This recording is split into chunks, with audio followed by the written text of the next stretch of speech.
The story began on a sunny day in a small forest town. Birds sat quietly on the branches and deer drank water along the riverbank.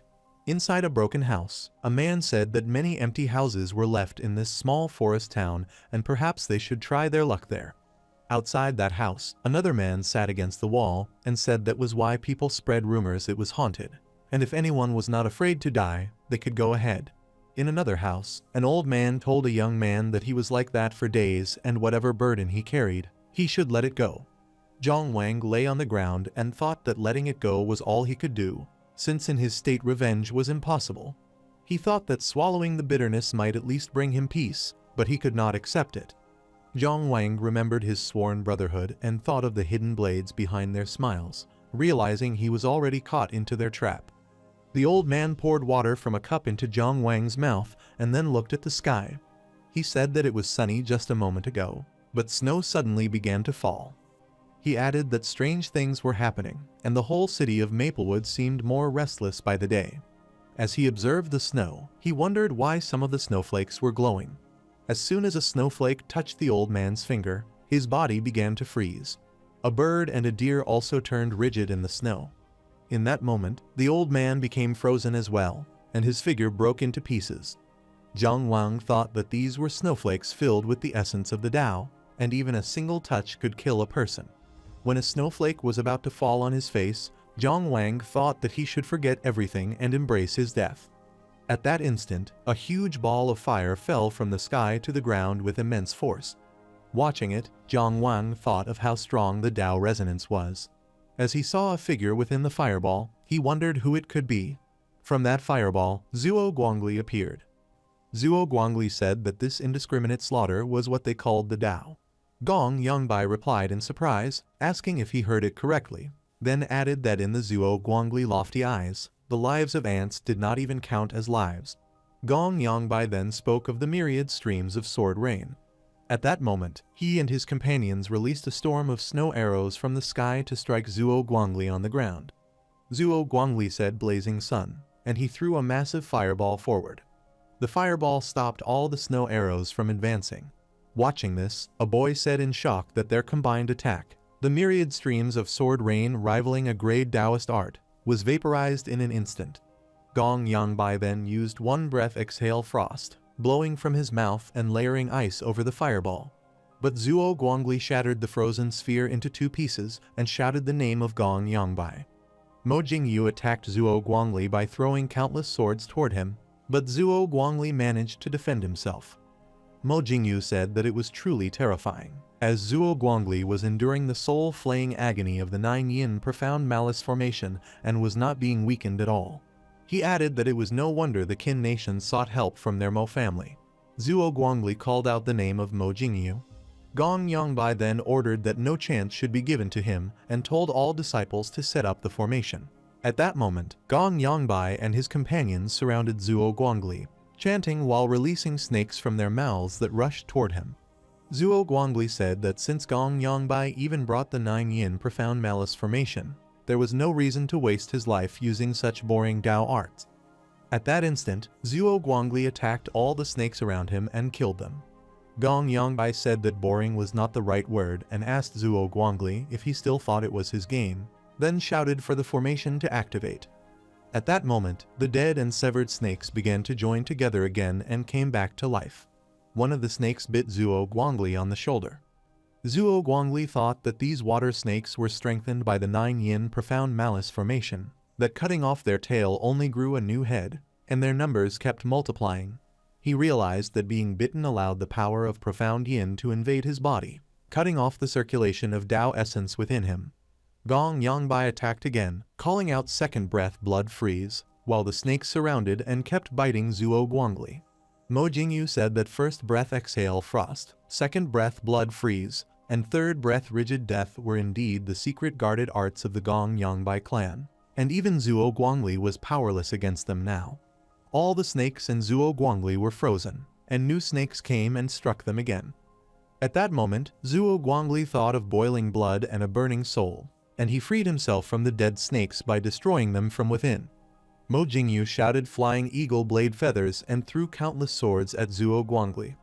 Zhuo Guangli said exploded and then sent a fire attack at the eagle that burned it to ashes. Gong Yangbai exclaimed that his 9-yin profound malice formation was challenged. Zhuo Guangli then caused beautiful yellow flowers to fall from the sky, calling it city scorching blazing blossoms. Gong Yangbai's companions watched, one asking what it was, while another said that it was a mere third-grade Taoist art and that their senior brother could extinguish it with one hand. As he held a flower, he was consumed by fire. Gong Yangbai shouted that Zhuo Guangli's city scorching blazing blossoms technique was being used and commanded to activate water element Dao arts to counter it and carve out a safe zone. Gong Yangbai and his companions attacked together. Mo Jingyu said that it was powerful and had a huge radius, and that the rumors of Zhuo Guangli destroying a city with this single technique at 19 years old seemed to be true. As the eagles collided with the city scorching blazing blossoms, they burned in the fire. At that moment, a light rain began to fall.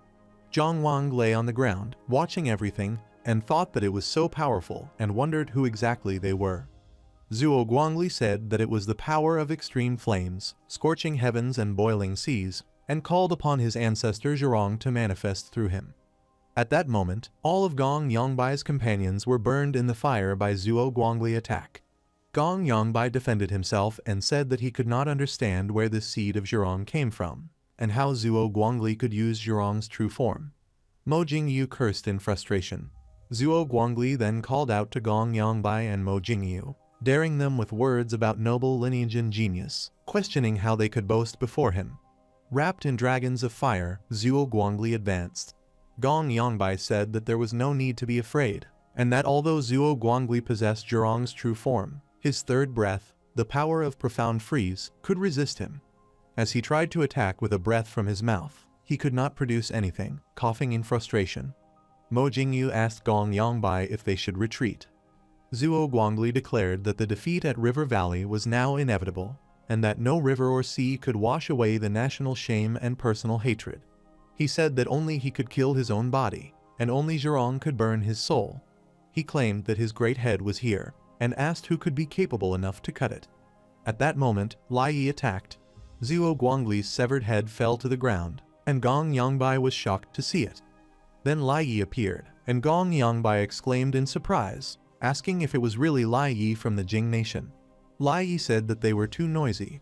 Gong Yangbai said that by the order of His Highness Yingwu, and before he could finish, Lai Yi attacked Gong Yangbai and Mo Jingyu, cutting off their heads as well. In Lai Yi's hand, he held an ancient piece that indicated they were even now, but then he destroyed it. Lai Yi formed a zero sign with one hand, looked through this at Zhuo Guangli's body, and shouted boom.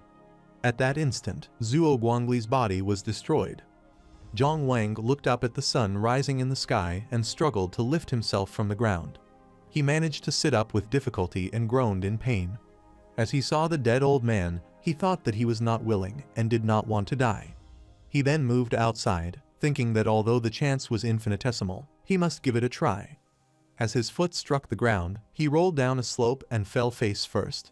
He thought that such a powerful person might have left behind some treasures, something that could save his life. Zhang Wang stood again and saw that the flesh scraps, bone fragments, shattered metal, a finger bone and half a wooden bone were gone. Everything turned to ashes. He realized he should have expected as much, but was surprised to find a pill bottle among the remains. He picked up a pill thinking this could be it. He swallowed the pill and realized that there was no mistake. This was what he longed for day and night, something he once possessed but lost in the end. Zhang Wang said that it was the meridian opening pill. At that moment, a yellow light filled his body, spreading energy throughout. Zhang Wang was now fully healed and felt complete. He said that when the Tao meridians manifest, vitality returns, and that the unpredictability of fate had no equal. As night fell, Zhang Wang stood by a grave and thanked his beggar brothers for tending to him at death's door, and expressed gratitude to the elder whose meridian-opening pill saved his life. He said that the one who buried the elder was no nameless wanderer, and that he was from King County's Maplewood City in the Zhuang Nation. Bowing, he said that Zhang Wang may find peace in the heavens. At that moment, a yellow shining ring descended from the sky. Seeing it, Zhang Wang asked what it was, then picked it up in his hand. Zhang Wang asked where the place was. He thought that someone was standing over there. As he saw a man before him, he called out and asked if he could speak to him. At that moment, Zhang Wang read the words appearing on a monitor that said insufficient DAO source feedback. Then more words appeared, stating DAO simulation platform, 18th seal, 17th seal, 16th seal, 14th seal, and sword discussion platform, 3rd grade seal, 4th grade seal, 5th grade seal, 6th grade seal, and 7th grade seal. Zhang Wang was astonished as he read further that it was the 9th grade sword discussion platform and the 1st level DAO simulation platform. He then felt himself being pulled toward the man and thought in shock that he was being drawn in. His body entered the figure standing before him. Then the monitor displayed the words respectfully welcoming the master of the Dongzhen Zhu blessed land. Zhang Wang asked in confusion what exactly was happening. The monitor explained that this was the Taixu illusory realm, where everything was a simulation, and aside from not causing harm to the host's real body, everything else was identical to reality. It stated that the Dao simulation platform was a place for simulating and refining martial techniques and Taoist arts, and that the cost of simulation was merit. The sword discussion platform was specifically for traversing the Taixu illusory realm and sparring with other cultivators. Merit was mostly earned through combat. It further explained that in battles against opponents of the same level, victory increased merit while defeat deducted it. Challenging higher levels granted additional merit bonuses. Aside from combat, specific blessed lands also produced merit periodically. Among the 72 blessed lands, the lowest-ranked Donghai Mountain blessed land produced 100 merit points per month. The bottom 36 blessed lands increased merit production by 10 per rank, while the top 36 increased by 100 per rank. The blessed land he now resided in, Dongzhen Zhu, was ranked 23rd and produced 1,850 merit points per month. Zhang Wang then asked if a challenge would come in 30 days, and if failure would result in demotion. Zhang Wang said that the Taixu illusory realm was truly unfathomable. He thought that although all this information was flooding into his mind, it would still take time to fully understand it through exploration. Looking at the ring in his hand, he said that something more important must be done first, to return to the Dao Academy before the inner court selection, and that he must avenge his past humiliation. The scene then shifted to Maple Forest City in the Zhuang Kingdom, where the day was sunny. Zhang Wang was carrying a box on his back as he returned to the Dao Academy. People who saw him said that he was back, and that third brother Zhang Wang returned. As Zhang Wang entered the Dao Academy and placed the box down at his side, the sword's second brother Du Yahu asked if the man with the Zhang surname returned. Then Du Yahu pushed the people aside with his hands and told them to move. He caught Zhang Wang in his arms, laughed, and said that it was really him, calling him a bastard. He told Zhang Wang that everyone thought he was dead and that he made his brothers worry for nothing all this time. He cursed in relief. Sword eldest brother Ling, he looked at Zhang Wang and said that it was great, and that as long as their third brother Zhang Wang was back, nothing else mattered. Sword fifth brother Zhao Rucheng said that he told them third brother Zhang Wang would not die, that he must have gone somewhere to make a fortune and forgotten about them. Then Zhao Rucheng noticed Zhang Wang's torn clothes and asked if he only remembered his brothers after failing to make a living, laughing as he called him his dear third brother Zhang Wang. Du Yahu said that if Zhang Wang did not drink to his heart's content with them that night, he would not let him off. Zhao Rucheng replied that the stinky tiger just wanted to drink and was using Zhang Wang as an excuse. Du Yahu scolded Zhao Rucheng for having no respect for his elders and said he was truly happy for Zhang Wang. Zhao Rucheng clicked his tongue and said that everyone knew Du Yahu's bed was full of hidden wine jars. Ling he told them to quiet down and asked Zhang Wang what exactly happened, pointing out that he looked so serious ever since he returned. The three of them then turned to look at the fourth brother Fang Pengju. Du Yahu asked what he was staring at over there. Fang Pengju stammered as he addressed Zhang Wang, calling him third brother. Fang Pengju walked toward Zhang Wang and asked why he did not said anything for so many days before leaving, telling him that they were all very worried. Zhang Wang replied that it was 57 days, and that he thought of him every single day during that time. But he asked if they truly wished for his return. Fang Pengju said that there must be some misunderstanding, and explained that after the incident he sent people everywhere to search for him. Du Yahu cut in and asked why Zhang Wang thought only about Fang Pengju, and what about his second brother. Zhang Wang stepped forward and said that of course, They could not have rested easy without finding him. Zhao Rucheng stopped Du Yahu and Ling He, telling them enough and asking them to step aside first. Among the people standing there, some began to whisper. One said that senior brother Zhang Wang's words carried a hidden meaning.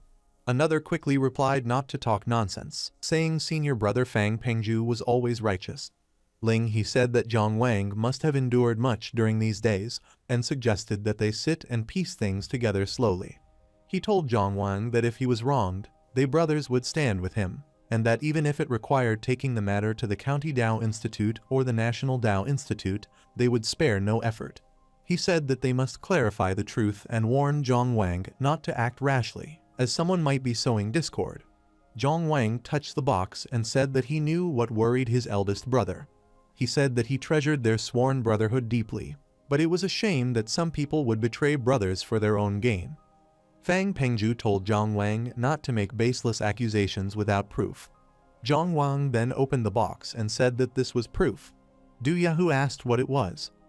Fang Pengju looked as well and saw Fang family's servant, Fang Deki, emerging from the box, with a cloth in his mouth and his hands bound. Fang Deki made the sound of crying. Zhang Wang said that on that day, it was Fang Pengju's family servant who delivered the invitation. The servant claimed that he was invited to drink at the Moon Viewing Tower to celebrate Zhang Wang's extermination of the bandits at West Mountain and his earning of the Dao Institute's Meridian opening pill. When he arrived and Fang Pengju was not there, the servant urged him to drink first, saying it was to sample the fine wine specially sent. Who could have known that the wine was laced with poison? Fang Pengju drew his sword and struck Fang Deki on the neck, cutting his throat. He shouted that the servant was a beast, and that the Fang family treated him well. He scolded him for colluding with bandits, forging letters, and harming his third brother Zhang Wang. Drawing his sword from Fang Deki's neck, Fang Pengju said that the wretched slave must have been desperate to survive and told many lies to drive a wedge between them, and that Zhang Wang must not believe his words. Zhang Wang and Fang Pengju stood with their backs toward each other. Zhang Wang said that he knew Fang Pengju would kill the servant, but it did not matter, as the servant already wrote a full confession about his orders and signed it. He asked if Fang Pengju would like to see it. Fang Pengju said that it was fake and asked what he must do to make Zhang Wang understand. Zhang Wang replied that this hatred could not be settled, and that death was the only way. Fang Pengju asked if they brothers must truly come to this. He then knelt on his knees before Zhang Wang, holding his sword with both hands raised, and said that there was no need for such trouble. Though the lowly slave Fang Dekui harmed him, as head of the family he bore responsibility. He told Zhang Wang that if his rage could not be dispelled, he should take up the sword and strike him down, and that Fang Pengju would not resent him. He apologized. People around them shouted that he must not do this, and asked how a true man could speak lightly of death. They said they all believed in Fang Pengju's character. Zhang Wang said that there was no need. Du Yahu said that it was right and thought about the matter, addressing the third brother and the fourth brother. Before he could finish, Zhang Wang drew his sword and said that Fang Pengju's sword was too dirty, and if he had to kill him, he would use his own sword. Hearing this, Fang Pengju was astonished. As Zhang Wang attacked, all the sword brothers watched in shock. Zhang Wang struck Fang Pengju's sword with his own, sending Fang Pengju's sword flying away. Fang Pengju jumped to save himself. Du Yahu asked in anger if Zhang Wang was really serious. Zhao Rucheng said that they all understood Zhang Wang's character, and that if his hatred were not great, he would definitely not go to such lengths. Fang Pengju asked Zhang Wang if he really did not care about their past brotherhood. Zhang Wang told him to shut up, saying that his words only brought shame to the word brother.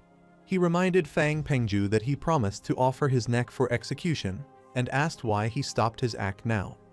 Zhang Wang said that if he died that day, the story would have ended there, but since he was still alive, what was owed must be repaid by Fang Pengju. Fang Pengju stood up and asked if Zhang Wang was suffering from victim delusions, saying that he gave him every chance to back down gracefully. He added that Zhang Wang was so stubborn, and that he owed him nothing and could not repay him. Zhang Wang stepped forward and said that since Fang Pengju refused to admit it, arguing further was a waste of time. He then bowed and said that his ancestor master, disciple Zhang Wang, was nearly murdered by the traitor Fang Pengju. He declared that this hatred would not be resolved and requested a single resolution, a death duel of Tao judgment under Maplewood Institute's laws, which could not be refused. Fang Pengju shouted that he was a lunatic. At that moment, a strong wind began to blow. Du Yahoo exclaimed in surprise, asking what was happening. Then, from the sky above the building, the head of Maplewood City's Tao Institute, Dong Ah, appeared. Everyone bowed and greeted him, calling him Grand Master Dong Ah. Grand Master Dong Ah declared that the death duel of Tao judgment was established. He raised his hand and commanded the jade cage to rise. At that moment, trees from the ground rose and surrounded Zhang Wang and Fang Pengju. Everyone watching, including the other sword brothers, was astonished. Fang Pengju thought that Grand Master Dong Ah personally approved the fight to the death. He realized he must escape, otherwise even if he killed Zhang Wang, the Finglin Academy would intervene and investigate. As Fang Pengju moved forward, a branch came close to his eye, forcing him to stop. Grand Master Dong Ah said that rules were rules and ordered him to take out his sword. At that moment, a sword flew toward Fang Pengju, and he caught it. Grand Master Dong Ah then commanded them to start. The people around watched in astonishment and exclaimed that Zhang Wang, who ranked first in the outer court's merit list, and Fang Pengju, who ranked second, were truly going to fight. They noted that this was a fight to the death, not just an ordinary exchange, and could kill the opponent.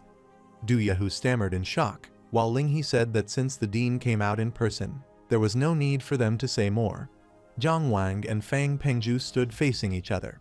Fang Pengju asked why Zhang Wang could not just come back and why he pushed things to this point, saying that he only wanted to become stronger. Fang Pengju attacked, but Zhang Wang dodged. Zhang Wang then said to stop talking nonsense, and that Fang Pengju must die by his sword today. Fang Pengju laughed and said that what he hated most was Zhang Wang's always confident face. Du Yahoo observed that it was the Tao meridians being stimulated, and that Fang Pengju opened his meridians. Zhao Rucheng exclaimed how shameless Fang Pengju was for taking Zhang Wang's meridian opening pill. Fang Pengju hurriedly said that although Zhang Wang's swordsmanship was better than his, he took the meridian opening pill and his Tao meridians began to emerge, and asked how Zhang Wang could fight him. Zhang Wang said that for the meridian opening pill, he broke into West Mountain alone with only a sword, fought bloody battles, and finally destroyed the thieves' nest. In that fight, he was wounded 13 times, 2 of which were fatal, and he almost died on the way back. He asked if the meridian opening pill made from his blood, sweat and tears was useful now, addressing Fang Pengju. Fang Pengju asked if Zhang Wang also opened the Tao meridians, then thought to himself how that was possible since he already took Zhang Wang's pill. As the two crossed swords, Fang Pengju wondered in shock how Zhang Wang managed to open his meridians.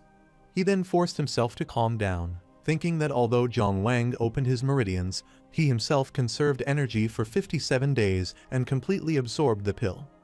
He reasoned that Zhang Wang's serious wounds were still healing and that he would not be able to last long, and if he increased the pace, he would still hold the advantage. Fang Pengju attacked, saying for Zhang Wang to look at the move, but Zhang Wang dodged. In the same way, Zhang Wang continued to dodge every one of Fang Pengju's attacks. Grand Master Dong Ah was watching when Du Yahoo said that Zhang Bang should not lose to Fang Pengju. Zhao Rucheng mentioned that Zhang Wang's Tao meridian seemed a little strange. Fang Pengju thought that it was just as he expected, that Zhang Wang's Tao meridian stimulation would not last long, and in a moment of desperation, it would surely reveal its flaws. Then Fang Pengju attacked Zhang Wang and struck the side of his abdomen with his sword. Fang Pengju laughed and said that Zhang Wang should not be so impatient. Zhang Wang replied that he wanted to kill him right then. After that, Zhang Wang struck Fang Pengju's wrist with his sword, cutting his hand. Then Zhang Wang hit his ribs with his elbow, breaking them and sending him flying backwards. The branches of the trees caught Fang Pengju and saved him from falling to the ground. Zhang Wang said that when he was dying for 57 days and nights, he imagined that scene again and again. Then he pulled the sword out of his own body. While watching Zhang Wang, Fang Pengju thought that he exposed his weakness on purpose only to lure him in. Zhang Wang threw Fang Pengju's sword behind him into the air, stepped forward, and said that he could finally take his revenge. Fang Pengju begged Zhang Wang for forgiveness again and again. Upon reaching the very edge, Fang Pengju cried out and begged Grand Master Dong Ah for help, saying that he was a descendant of the Fang family. one of the three major families in Maplewood City. Grand Master Dong Ah replied that rules were rules, and since it was a fight to the death, it would naturally end with death, and only the opponent could decide his life or death. Zhang Wang stood close to Fang Pengju when Fang Pengju asked him to listen to his explanation. Zhang Wang told him to speak.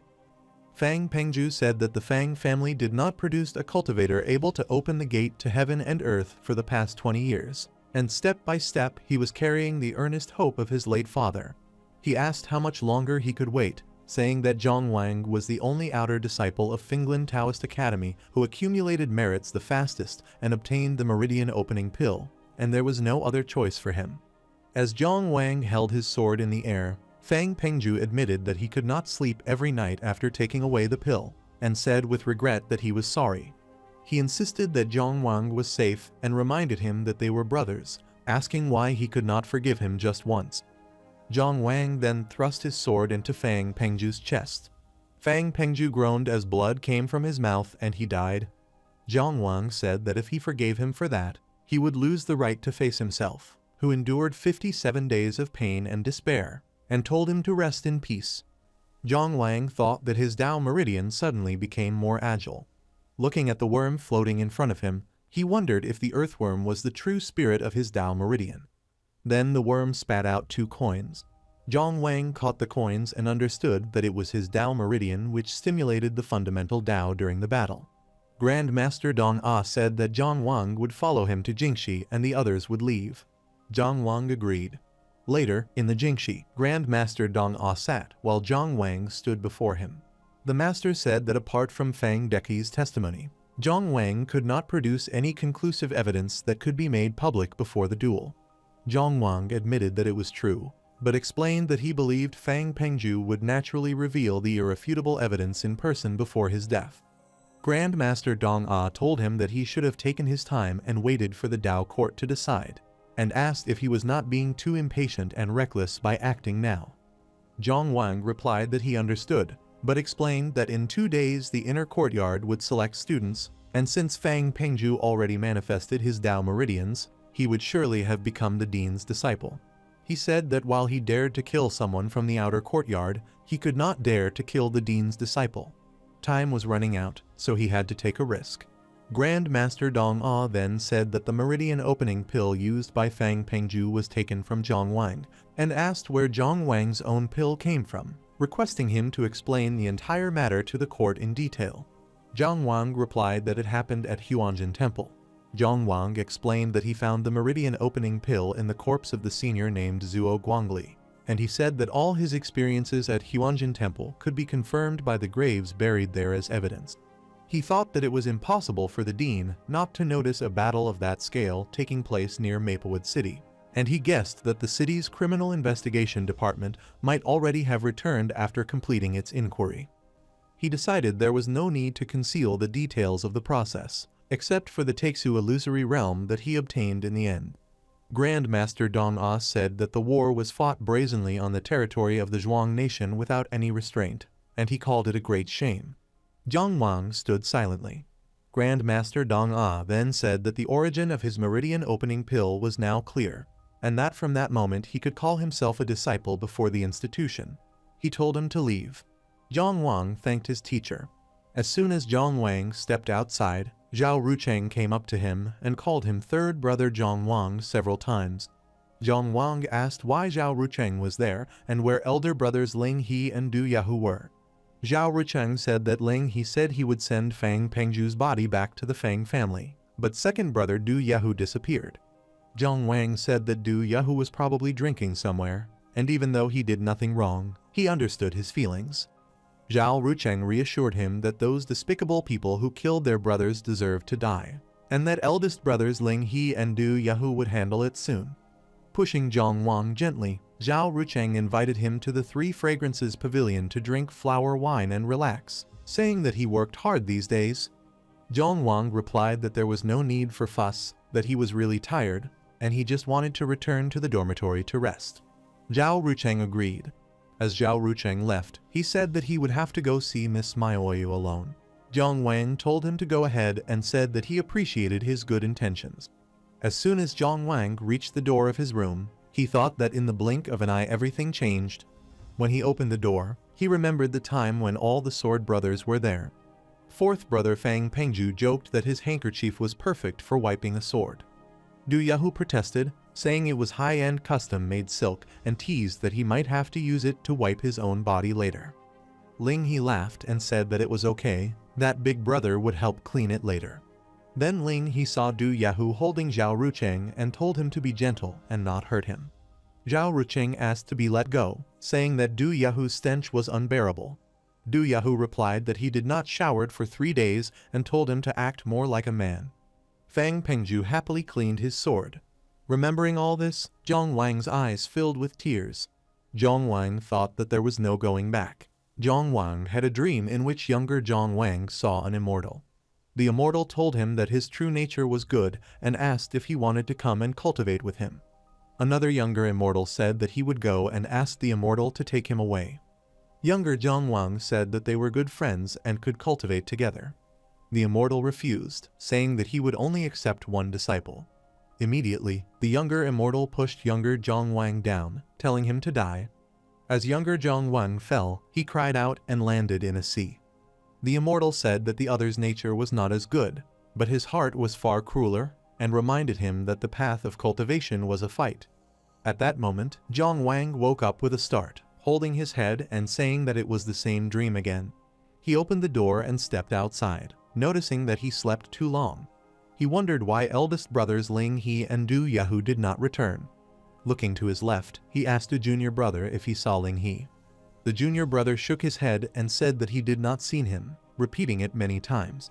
At that moment, a severed head fell toward Zhong Wang.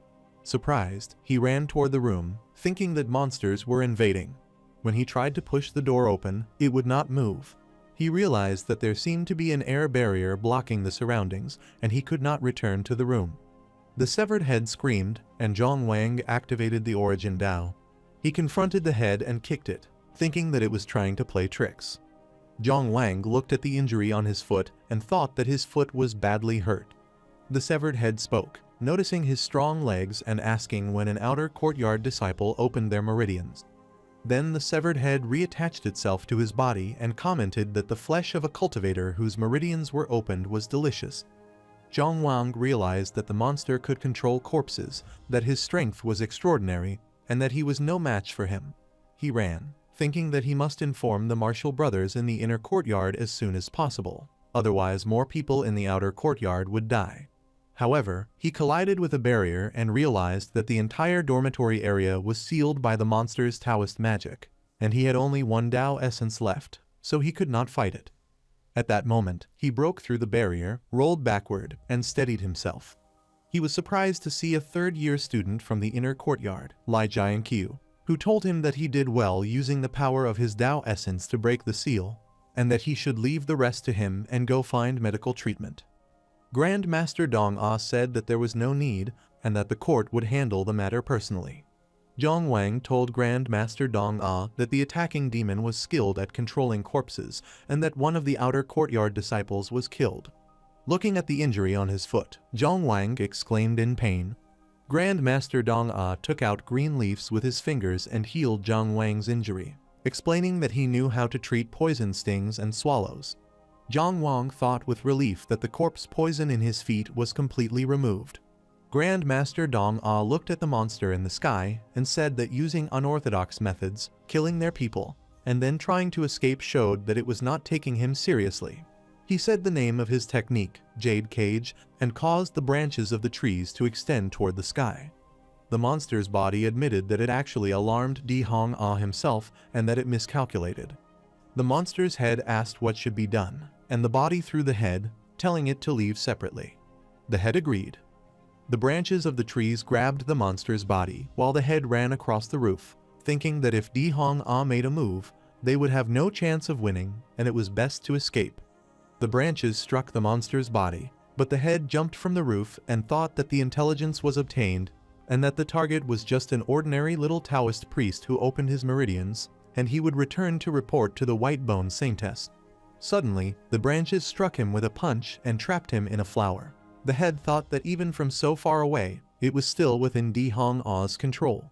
Grand Master Dong Ah said that an insignificant underling should not dare to come into his territory and act wildly, and asked who sent him. The head begged not to be killed and asked him to come closer. It said that it would explain everything when they reached the netherworld. As Grand Master Dong Ah reached out to touch it with his finger, the head disappeared into the flower. Grand Master Dong Ah said that the cultivation prodigy of the Zhuang nation was almost harmed in the Dao Academy. As he left, he added that the academy would go to the city lord's mansion to demand answers, and he told Lai Jiankyu to finish the rest. Senior brother Lai Jiankyu bowed and said that he would obey. Zhang Wang thought about the strength of a 5th-grade powerhouse and wondered if he would ever reach that realm in the future. Zhao Rucheng came from behind, placed a hand on Zhang Wang's shoulder, and called out to him. Zhang Wang said that he was startled and asked why Zhao Rucheng returned. Zhao Rucheng sighed and said that he waited all day in the 3 Fragrance Tower but never saw Miss Maioyu. He complained tearfully that although he was both handsome and wealthy, he still could not understand why. Zhang Wang told him to stop and asked if Ling He and Du Yahoo returned to the dormitory. Zhao Rucheng said he did not see them but could guess where they were. People nearby were speaking, one saying that a monster invaded and a disciple on duty in the outer courtyard died. Another saying that Grand Master Dong Ah personally took action, but it was a pity they arrived too late to see it. Zhao Rucheng then took Zhang Wang by the hand and led him away. Zhao Rucheng and Zhang Wang reached the Green Willow riverbank. Zhao Rucheng said that he heard the Fang family refused to collect the body, but Ling He would never throw it into a mass grave, so the only place he could have come to was the riverbank. In front of them, near a grave, they saw eldest brothers Ling He and Du Yahoo standing there. Zhao Rucheng pointed out that it was just as he expected. Ling He turned and greeted them by name. Zhao Rucheng stepped forward and said that the only thing that never changed in the world was that it was always changing. He recalled that when they first met, the brothers often practiced sword fighting there, but no one could have thought that things would turn out like that. They all stood near the grave and looked at it. Ling He said that 4th brother Fang Pengju once helped him in a time of trouble, so he could not let him lie dead in the wilderness. He asked Zhang Wang if he would blame him for it. Zhang Wang replied that he would not, and explained that they were no longer children, that Ling He's deep feelings would not affect his decision, and that his own decision to sever ties would not affect Ling He. Ling He agreed, saying that it was the truth, and added that just as Zhao Rucheng said, many changes would come in the future, and changes always made people afraid. Zhao Rucheng went close to Du Yahoo and looked at his face. He laughed, saying that Du Yahoo was crying like a baby. Du Yahoo called him a stinky brat and shouted that he would kick him to death. Zhao Rucheng ran away, crying out that he was wrong and asking Ling He and Zhang Wang to save him, calling out to Du Yahoo as his brother. Ling He said that they should let him be, as a gentle breeze brushed over the mountain ridge. He added that as long as they remained true to their hearts, they could face the future calmly, no matter what it held, and asked Zhang Wang if he agreed. Zhang Wang replied that an unwavering and pure heart was the way. At that moment, Zhang Wang remembered a time in the same place when Du Yahoo caught Zhao Rucheng. Zhang Wang said then that he would help Du Yahoo, telling him to take off Zhao Rucheng's pants and play with him. Zhao Rucheng shouted at Zhang Wang, asking how he could treat him like that, and begged Ling He to save him. Fang Pengju laughed when he saw it. Ling He told them that they could make noise as much as they wanted, but should not hurt Zhao Rucheng's handsome face. Zhao Rucheng laughed and shouted for them to let him go, saying that they were brothers only in that life and not in the next. Fang Pengju laughed in reply, saying that indeed they were brothers in that life, but not in the next. The scene shifted to a broken house where the White Bone Saintess sat with a lamp burning. From outside the door, the White Bone envoy spoke and asked if they really needed to choose such a place to talk. He coughed and said it was too dirty. The White Bone Saintess replied that he called it dirty, but the people from the Zhuang nation searched the place at least 10 times inside and out, and she did not think there was anywhere cleaner nearby. She added that the world-famous Zuo Guangli died there, and she could still feel his majestic aura. The White Bone envoy said they should get down to business, explaining that the city lord of Maplewood City, Waikuji, was always a force to reckon with, and now another figure, Di Hong Ah, was transferred there. He said they must locate the child of Dao as soon as possible because the longer they delayed, the greater the risk would be. He added that in his opinion, instead of slowly gathering mortals to make up the numbers, it would be better to directly capture cultivators for the sacrifice. The white-bone saintess replied by asking if he meant to capture cultivators and offer them as sacrifices, and then asked whether he thought it better to capture Di Hong Ah's disciples or Wei Kuji's generals. She said that killing one outer disciple already caused a stir in the city, and if he was looking for death, there was no need to be so restrained. She told him that drawing his sword to slit his own throat or summoning lightning to devour himself would be far more straightforward than falling into the hands of those two. As she left, she said that before the child of Tao appeared in the world, he better understand what it meant to keep a low profile, because one wrong move could ruin the great plans of the White-Bone Tao, and neither of them could bear the consequences. The White-Bone envoy then asked what should be done with the sacrifice, saying there were no beggars left for offering. The White-Bone saintess replied that the place was only a decoy to mislead others, so if it was gone, it did not matter. She added that the elders already had the real plan in place, and that was what she needed to inform him about that night. She also said that not all the beggars in the ruined temple died, and in the Taoist temple of Maplewood City, she caught a familiar scent. The White-Bone envoy said he had no interest in the life or death of a mere beggar, and as he left, he added that she should not think being named the woman of the child of Tao gave her the right to act recklessly. He said it remained to be seen whether the child of Tao would recognize her after he appeared in the world. The White-Bone saintess answered by saying that he would love her and want her, because she guarded for many years and waited for many years. The scene shifted to a classroom in the Taoist Academy. Vice President Song Qifeng spoke of the Tao, saying that it was empty, but its use was inexhaustible. He compared it to the ancestor of all things, saying that it filed its edges, unraveled its tangles, harmonized its light, and became one with dust. He said it seemed to exist before the emperor, though he did not know whose child it was. Du Yahu was sleeping while Zhao Rucheng playfully waved a bird feather near his nose. Vice President Song Qifeng explained that as new inner courtyard disciples, before the Tao meridians appeared, they could only practice breathing techniques to improve their blood kai.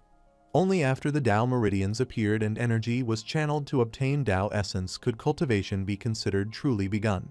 He added that the spine was regarded as the great dragon of the human body, and the Tao meridians were hidden within it, serving as the key for cultivators to ascend to immortality. This was why the spine was also called the Tongshan Palace. He continued that passing through the Tongshan Palace and opening the gate of heaven marked the transition from a novice cultivator to an intermediate cultivator, and then asked which disciple could explain the divisions of cultivator ranks. Ling He raised his hand and recited that there were 9 ranks of cultivators from bottom to top. The 9th was the Wandering Veins realm, the 8th the Zhaoshan realm, the 7th the Tongshan realm, and the 6th the Tinglong realm. The 5th was the Inner Palace realm, the 4th the Outer Building realm, the 3rd the Divine realm, the 2nd the Cave of Truth realm, and the 1st the Yendo realm. Vice President Song Qifeng praised him, saying that stepping into the 9th rank marked the beginning of transcendence, and that the hallmark of achieving the 9th rank was the establishment of the Tao spiral within the Tongshan Palace. Vice President Song Qifeng explained that in order to establish the Tao spiral, one must first understand the foundational array diagram that the Tao Academy was about to teach, called the Gyuan array. He said that when enough Tao essence was accumulated in the future, disciples would be able to master it within the Tongshan Palace by arranging the 81 formation points of the Gyuan array. Once the array was completed, the Tao spiral would emerge. Du Yahu playfully grabbed Zhao Rucheng, and Vice President Song Qifeng punched them, causing both of them to sit quietly in their places. He explained that in the early stage of opening the meridians, an average person could only channel energy twice a day at most, obtaining 2 Tao essences. He added that if one worked diligently every day, it would take at least 41 days to lay the foundation of the Gyuan array. He continued that to advance to the 8th rank, Zhaoshan realm, one needed to construct a minor Zhaoshan cycle with 3 Tao spirals within the Tongshan Palace. By analogy, a major Zhaoshan cycle could be constructed using 3 minor Zhaoshan cycles. At this stage, the great dragon of the Tao meridian would awaken, allowing the disciple to see the gate of heaven, which marked the 7th rank, the Tongshan realm. He summarized the conditions for the ranks, explaining that the 9th rank, the Wandering Veins realm, required 1 Tao spiral, while the 8th rank, the Zhaoshan realm, required 3, and the 7th rank, Tongshan realm, required 9. Zhang Wang calculated that 81 Tao essences made 1 Tao spiral, 3 Dao spirals made a minor Zhaoshan, and 3 minor Zhaoshan made a major Zhaoshan. He thought that 3 times 1 was 3, 3 times 3 was 9, and with only 2 Dao essences per day, reaching the 7th rank would require a huge amount of time. Ling He explained that it would take 365 days in theory, but in reality it could not be calculated so simply. It also depended on individual talent and fate. He added that once the Dao spiral was formed, it could generate Dao essence on its own, so the process would actually be faster. Zhang Wang replied hastily that he understood and thanked Ling He. He then thought that Grand Master Dong A entered the 5th rank before the age of 60 and was already regarded as a genius in the Zhuang nation. He wondered how terrifying the talents of Zhuo Guangli and Lai Yi must be, and whether he, Yang Wang, could surpass them in his lifetime.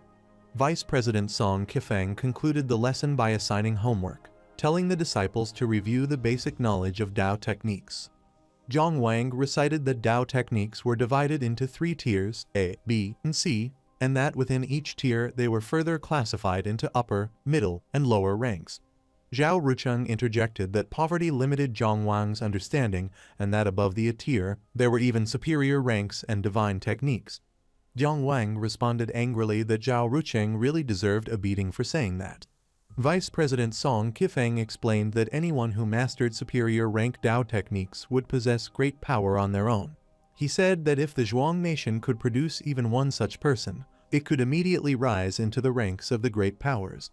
As for divine techniques, he said they were beyond the comprehension of ordinary mortals. He added that he hoped the students would encourage each other, and one day master divine arts, achieve ultimate enlightenment, and bring glory to the Zhuang nation. The class was then dismissed. As the Sword Brothers were leaving the classroom, an inner court first-year student, Fang Heling, called out from behind, asking Zhang Wang to stay and saying that he was waiting for him for a long time. Zhang Wang turned and asked what the matter was. Fang Heling explained that he was from one of the 3 major families in Maplewood City, the son of the patriarch of the Fang family. He said he came specifically to apologize for Fang Pengju's evil ambitions, and added that Fang Pengju was already removed from the family tree, because the Fang family did not harbor such unrighteous and immoral people. Zhang Wang, walking away with his brothers, said that everything was in the past and there was no need to apologize.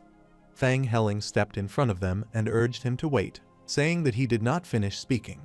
Zhang Wang asked what he wanted. Fang Heling said that he just consumed the meridian opening pill that his father purchased at great expense, and his meridians already appeared. He added that of those whose Dao meridians appeared, only he and Zhang Wang stood out among the inner courtyard students, and they should become closer to each other. Zhang Wang politely excused himself, stepped forward, and said that he was not interested. Fang Heling became frustrated and exclaimed angrily that Zhang Wang did well. Night fell, and the Sword Brothers were practicing. Zhang Wang thought that his big brother Ling He and second brother Du Yahu were both working hard on the breathing method, and he was practicing as well. He knew he could not fall behind, or he would be caught up soon. He also remembered that today, the 15th of July, was the agreed date for the challenge in the Taixu illusionary realm. Looking at the ring in his hand, he closed his eyes and resolved to go to the appointment first. At that moment, a voice came from the monitor, announcing the countdown for the Lord of Dongjin Ruins Blessed Land Challenge, starting from 19 and counting down. Zhang Wang held his sword and wondered what kind of opponent the challenger would be. The countdown went on as the numbers reached 12 and then 11. He thought that in these 30 days, he completely absorbed the meridian opening pill and started to store several Dao essences in his meridians. The monitor continued the countdown as the numbers went on to 10, 9, 8, 7, 6, 5 and 4. Zhang Wang thought that although he might not win, he should at least be able to last 1 or 2 rounds with his opponent. The countdown reached 3, 2, 1, and the monitor announced that the fighter forfeited. Zhang Wang thought that since his opponent forfeited, he would get to keep the Blessed Land and felt pleased. The monitor then announced the settlement results for Blessed Land 23 in Dongjin Ruins. The output for the month was 1,850 points, bringing the total to 3,700 points. Zhang Wang noted the large number of cultivation points and thought that it was time to study them on the Dao simulation platform. According to the information he recalled earlier, he only needed to place his hands on the table to begin. Zhang Wang approached the table and thought that by silently reciting the cultivation techniques he knew and preparing the points to be consumed, the simulation could begin. He placed his hands on the table and considered that the Gyuan array required 1850 points. A voice came from the monitor, announcing that the simulation was starting, disassembling, and restructuring. Yellow light began to rise from the table. The monitor then announced that the achievement points remaining were 1850 and congratulated him for obtaining the Zhaoshan star array. Zhang Wang looked at the long page on the table and thought that the Zhaoshan star array was extraordinary. He wondered whether he should save the remaining 1850 points to use later when learning techniques. But he realized that on the path of cultivation, if one step was slow, every step would be slow. He thought that no one could predict whether tomorrow or an accident would come first, and it was better to strengthen oneself as much as possible. Looking at a book on defensive swordsmanship, he thought about his 1850 points and wondered what techniques the sword manual, bought from a local street stall, could reveal. A voice came from the monitor again, announcing that the simulation was starting, disassembling, and restructuring. Zhang Wang read the book carefully and thought that the techniques were absolutely exquisite. The monitor then announced that the achievement points remaining were 0. Zhao Rucheng, holding his hand after throwing his sword, thought that he usually won 3 out of 10 matches, but today he lost 20 games in a row. He asked Zhang Wang for the name of his new swordsmanship. Zhang Wang explained that the new sword technique was something he acquired by chance. It consisted of 9 forms for training and 5 forms for attack. So far, he had mastered only half of it, but his understanding of swordsmanship already far surpassed what it was before. He added that the sword technique did not really have a name and asked Zhao Rucheng, who carried great literary talent, to help him come up with one. Zhao Rucheng considered it carefully and said that the sword technique seemed imposing, unpredictable, and incredibly fierce. He suggested calling it the Almighty Divine Sword. Zhang Wang lightly punched Zhao Rucheng on the head and told him to be serious. Zhao Rucheng then explained that the technique included 9 training methods, 5 killing methods, and that 95 was the supreme number. In his view, it was the ruler among swords and should be named Purple Kai from the East. Zhang Wang agreed and said that from now on he would call the technique the Purple Kai from the East sword technique. Zhao Rucheng asked what Zhang Wang was doing, and Zhang Wang replied that Zhao Rucheng also needed to learn it. Zhao Rucheng asked if he could teach him. At that moment, the housekeeper of the Zhao family, Uncle Deng, arrived and announced that young Master Lai Jiankyu from the Dao Academy came to see young Master Zhang Wang. Zhang Wang felt ashamed for troubling senior brother Lai Jiankyu to deliver the message and wondered why Grand Master Dong Ah summoned him. Lai Jiankyu said that it was only an announcement and nothing more.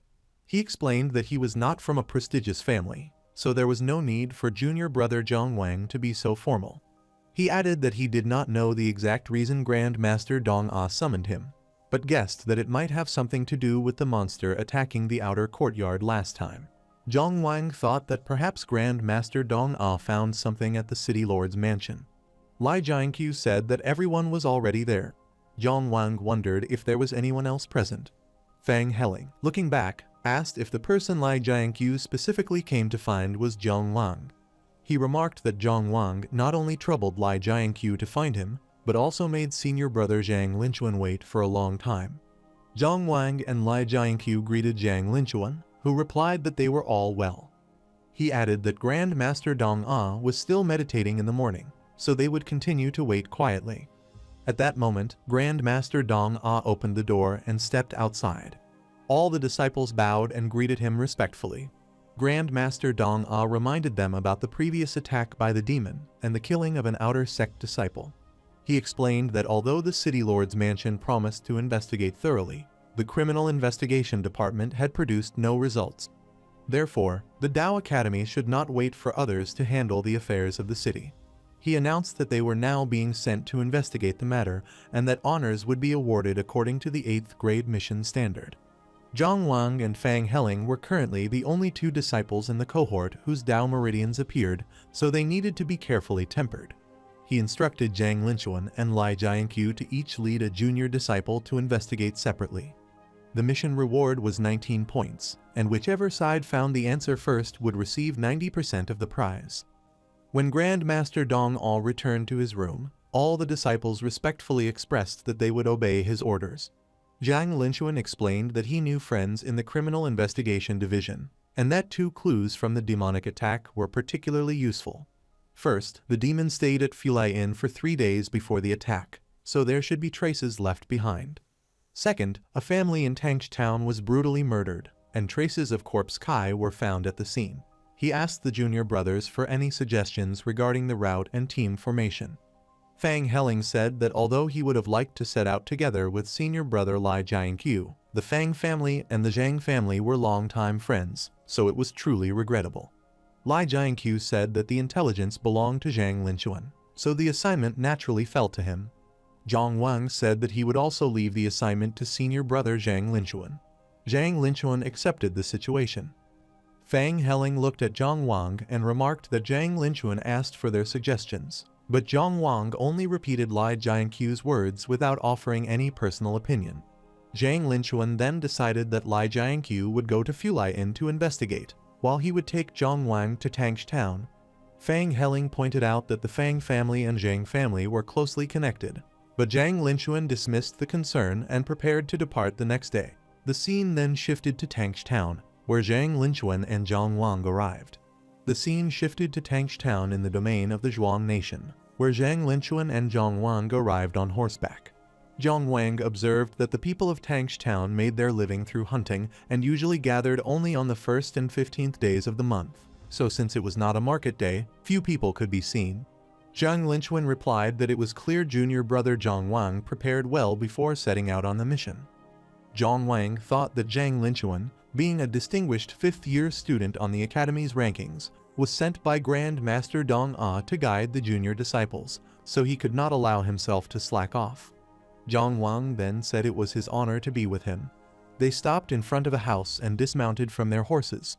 A man standing outside introduced himself as Tang Dun, a local constable. He told them that they were young heroes destined to become great officials in the future, so they must lend their help. He said that Tang Danyu and his wife were honest people, but those bastards responsible for the crime were hateful and deserved to be damned. Zhang Linchuan saw the locked door and told Tang Dun to open it. Tang Dun agreed and unlocked it. As soon as the door opened, Zhang Linchuan covered his nose with a cloth, and both he and Zhang Wang entered. Tang Dun remained outside and warned them to be careful, saying there was great evil inside. In the kitchen, Zhang Wang noticed food still on the table and a skeleton seated on a chair. He thought that the food was not even spoiled, but the body already turned to bones, which seemed like another case of corpse controlling magic. He then asked Zhang Linchuan if they could continue into the house. Zhang Linchuan told him it was fine and suggested they split up to investigate, reminding him to report immediately if anything happened. After that, Zhang Linchuan went outside while Zhang Wang stepped into one of the rooms. Looking at the skeleton lying inside, Zhang Wang imagined the father working in the courtyard, the mother preparing a meal, and the daughter playing in her room. When he saw a family portrait drawn on paper, he thought that this once ordinary and happy family was destroyed by a demon. At that moment, the skeleton suddenly moved. Zhang Wang cursed the wicked creatures, but the skeleton called out for its big brother and advanced toward him. Zhang Wang kicked it hard against the wall and drew his sword. The vile demon spoke, saying that the young Taoist had just showed anger over the girl's death, but in the next moment destroyed the last remnants of her existence, calling him hypocritical.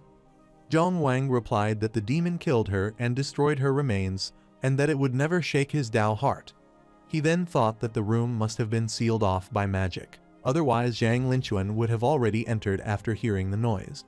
The demon told him he was a stubborn little Taoist and said that no one could leave the room, urging him to wait for his doom.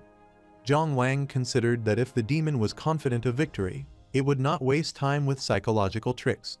It must have been waiting to confuse him before launching a sudden attack. That meant the demon was still inside the room. He then declared that if no one could leave, it would be best, and immediately unleashed the purple Kai from the East Sword technique, first kill form, striking with speed. Purple light burst out from the room. Zhang Wang said that as expected, even if he could not break through the illusion, his sword was still able to wound the demon. The demon peered from a small crack in the room and thought that the cut opened a Class C Taoist art of yin and yang separation in imitation form. It wondered how the young Taoist used an ordinary sword to break the imprisonment technique of the White Bone sect. It admitted to itself that although Zhang Wang had not built his foundation, his swordsmanship already reached an extraordinary level and his strength could not be underestimated. Zhang Wang called out that if the demon was still hiding, then he would attack again. At that moment, Zhang Linchuan pulled aside the curtain at the door and asked if his junior brother was all right. Zhang Wang thought to himself that the demon escaped. He then walked out of the room, and Zhang Linchuan immediately asked what happened. Zhang Wang explained that a demon used magic to trap him inside and asked if Zhang Linchuan noticed any trace of it outside. Zhang Wang then looked at the broken table in surprise, while Senior Zhang Linchuan told him that the two corpses outside turned into zombies, but he blasted them away, and asked if Zhang Wang fought with the demon cultivator. Zhang Wang said that it was a pity he did not manage to deliver a fatal wound, as the demon still escaped. Zhang Linchuan replied that it was already enough, since the Vice-Dean was skilled in the 6 trigrams technique, and with a drop of blood he would surely be able to track the demon cultivator. He then suggested returning, saying that this trip could at least serve as an explanation to Grand Master Dong A. He added that it might have been only his own impression, but junior brother Zhang Wang seemed unusually angry earlier. Zhang Wang explained that he had a half-sister from the same father who was very close to him. After their father's death, she moved to Wangzhong City with their stepmother after her remarriage, and he did not see her since. When he witnessed the little girl fall to the demon's cruelty, he could not help but think what if it was his sister, and the thought made him lose control of his anger. He asked his senior brother to forgive his outburst. They both mounted their horses, and Zhang Wang handed a bundle of silver to Constable Tang Dun, asking him to give the family a proper burial so they could rest in peace. The constable expressed his thanks on behalf of Noor. The two then spurred their horses and rode away, and Zhang Wang remarked that even in a remote place like Tangsh Town, there were official roads protected by formations, which showed how much money and resources the court invested every year. Zhang Linchuan said that such a huge investment in official roads could only drive away wild beasts and low-level monsters, ensuring basic accessibility. If a powerful monster appeared, strong people would still be needed to deal with it, and the same applied to ferocious beasts. Zhang Wang replied that wild beasts were one thing, but he also understood monsters, since their Tao meridians could be used to refine meridian opening pills. Even though monsters posed a potential threat to people, they were also a valuable resource to some extent. He asked what ferocious beasts were. Zhang Linchuan explained that ferocious beasts were wild beasts contaminated by evil spirits, or demon beasts that lost their intelligence. Their skin, fur, bones, and flesh were useless, and because their Tao meridians were damaged, they could not be used to refine meridian opening pills. The problem was that ferocious beasts were not only worthless, they also generally possessed extremely strong combat power. Eliminating them brought only loss and no gain, and areas where ferocious beasts appeared were called beast disasters. Zhang Wang said he understood and thanked his senior brother for the explanation. Zhang Linchuan looked back and said that it was now his turn to ask Zhang Wang. He asked about the monsters that attacked him in the Taoist temple and in Tangsh Town. Zhang Wang hesitated for a moment. Zhang Linchuan then attacked and said that the monsters all seemed to be coming straight for Zhang Wang. He asked whether Zhang Wang had some secret that was attracting them. Zhang Wang thought about a secret and realized that the only thing was Zuo Guangli's void key. Zhang Linchuan broke the spear attack that was about to hit Zhang Wang, leaving him surprised. Zhang Linchuan then leapt toward the demons in the air and shouted that he was waiting for them for a long time and that they should die for him. Zhang Wang called out to his senior brother, but at that moment, he heard a demon's voice from behind saying that this one was tough and that they should split up and retreat. Zhang Wang thought as he attacked the demon that the voice belonged to the demon from the room. Zhang Wang activated his technique and thought to himself that he would use the first kill form of the purple Kai from the East Sword art, which relied on speed, and he attacked the demon. He called out at the demon, mocking it and daring it not to run away. The demon dodged and replied that Zhang Wang was trying to provoke it, and that the one it feared was Zhang Linchuan standing beside him. Zhang Wang declared that the demon, for killing innocent people indiscriminately, should prepare to die. He then used the second kill form of the purple Kai from the East Sword art, which relied on accuracy, and attacked again. The demon dodged once more, commenting that Zhang Wang's swordsmanship was decent, but that he was still a child who had not mastered the art of Taoism and could not use Tao techniques. The demon thought it was time to show him the gap in strength between them. The demon then summoned a bloated zombie corpse and struck at Zhang Wang, who managed to dodge the attack. Zhang Wang realized that not only did the demon's arms grow larger, but its skin became as hard as stone. He thought that altering the essence of things was the true power of Tao techniques and that the demon must have other techniques it had not used. He considered that all he retained were the purple Kai from the East Sword Art and the 20 Tao essence orbs he accumulated in the Tianchong Meridian over the past few days. The demon told Zhang Wang that it was too late to regret now and that he should be smarter in his next life. It struck at Zhang Wang again. Seeing the punch coming toward him, Zhang Wang realized that in this situation, neither stalling nor retreating was an option. He had no choice but to use all his trump cards and take the demon by surprise. He then activated the third kill form of the purple Kai from the East Sword Art, which focused on piercing. He thrust his sword into the incoming punch and advanced, breaking the demon's arm. The demon was shocked, thinking that this young Taoist actually held a hidden trick. Lying on the ground, it decided that direct confrontation was unwise, and that avoidance was the best course of action. The demon then blew out corpse poison mist from its mouth, spreading poisonous fog everywhere. It thought that now, hidden in the poisonous fog, it could choose to attack or defend and warned Zhang Wang to wait for its next move. Seeing Zhang Wang enveloped in purple light, the demon noticed the sword's aura and questioned its power. Zhang Wang activated the fourth kill form of the purple Kai from the East Sword Art, which required concentration. He told the demon that it took 10 years to sharpen a sword, that the frosted blade was never used, and that today he would show its true power. Zhang Wang advanced his sword toward the demon and activated the fifth kill form of the purple Kai from the East Sword Art, which focused on intent. The demon wondered if this was truly something an unestablished Taoist could achieve. In that moment, Zhang Wang struck and cut the demon into 2 pieces with his sword. He then asked whether there was anyone suffering from injustice. Zhang Wang fell to the ground, and his sword broke into pieces. He thought that with his current cultivation level, forcibly using his Tao essence to perform all 5 killing forms would be too much for his body to endure.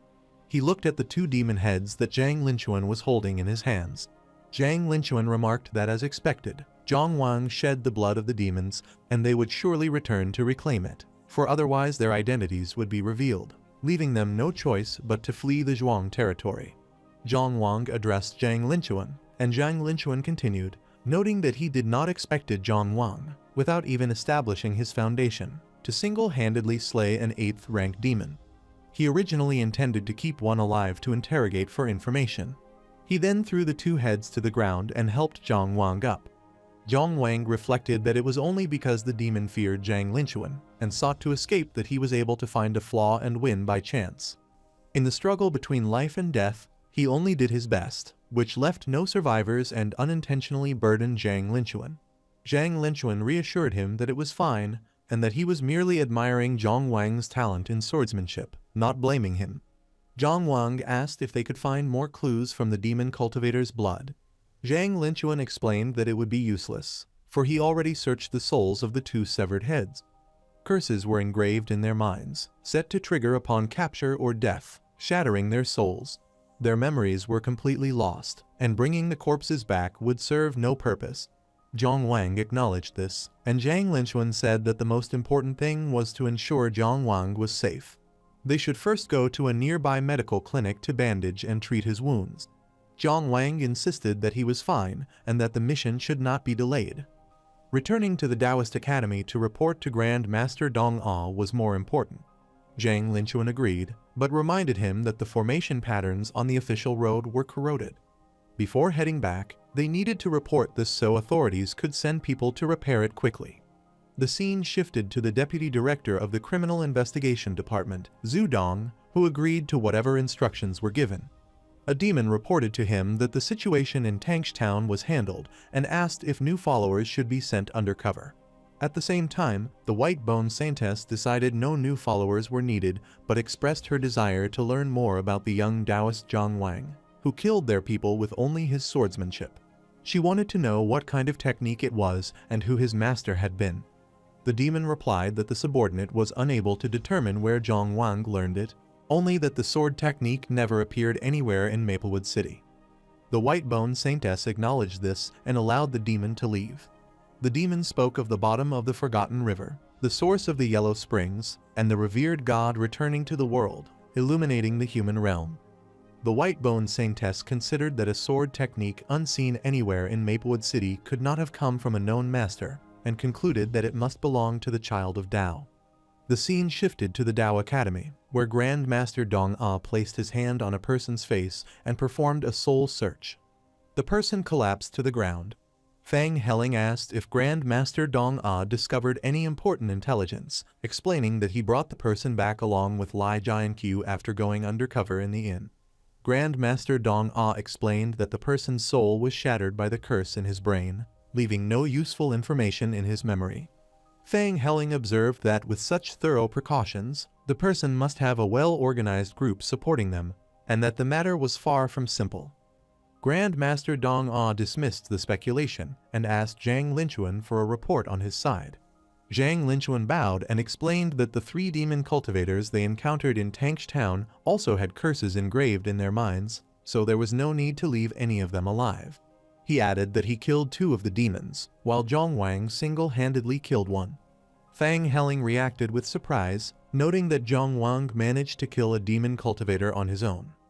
Grand Master Dong Ah remarked that Zhang Wang was quite impressive. Zhang Wang bowed and said that the Grand Master Dong Ah was exaggerating, explaining that the demon cultivator feared Zhang Linchuan, which allowed Zhang Wang to seize the opportunity and win by chance. Grand Master Dong Ah announced that the mission was concluded and that each of them would receive 5 Dao merits, then dismissed the group. Everyone responded with acknowledgement, while Fang Heling expressed surprise. Afterward, they went outside, and Lai Jianqiu asked Zhang Wang if he had any plans. Zhang Wang said he intended to visit the Dao Merit Hall to broaden his horizons. Fang Heling asked why they only received 5 points per person, recalling that Grand Master Dong Ah said the calculation would be based on an 8th rank task. Zhang Linchuan explained that the mission was always been about results, and that 5 points were already a good reward. A little later, Zhang Wang stood in the Dao Merit Hall and instructed that the Dao Merits list be opened. As the list appeared, he thought about how the hall seemed to shift according to one's thoughts and wondered how many resources the Zhuang Kingdom spent to construct it. He noticed that Lai Jianqiu was ranked 17th, which impressed him. Zhang Linchuan was in 3rd place with 700 points, and Zhang Wang wondered how many years of missions he would need to complete to reach that level. 2nd place was held by Wei Yan, who did not appear to be from their Taoist academy, but his Dao merit exceeded that of Zhang Linchuan. Since he also shared the surname Wei, Zhang Wang guessed he might be related to Wei Kuji, the lord of Maplewood City. 1st place showed 1,300 points, almost twice that of 2nd place. Zhu Weiwo, universally acknowledged as a senior brother of the Taoist Academy, was known to accept only missions ranked 7th grade and above, and it was rumored that his strength could rival the deans of other Taoist academies across the cities. Zhang Wang thought about the Dao merit ranking list and asked to check the standardized magical sword that required the least Dao merits for redemption. A drawer opened and a sword appeared. He held the sword and thought that it could store and instantly cast a Taoist technique, and he wondered if combining it with sword moves would allow a wider range of combat strategies. He noted that it required 300 Dao merits and decided to only take a look for the time being. At that moment Wang Changxiang arrived and said that there was a new junior brother.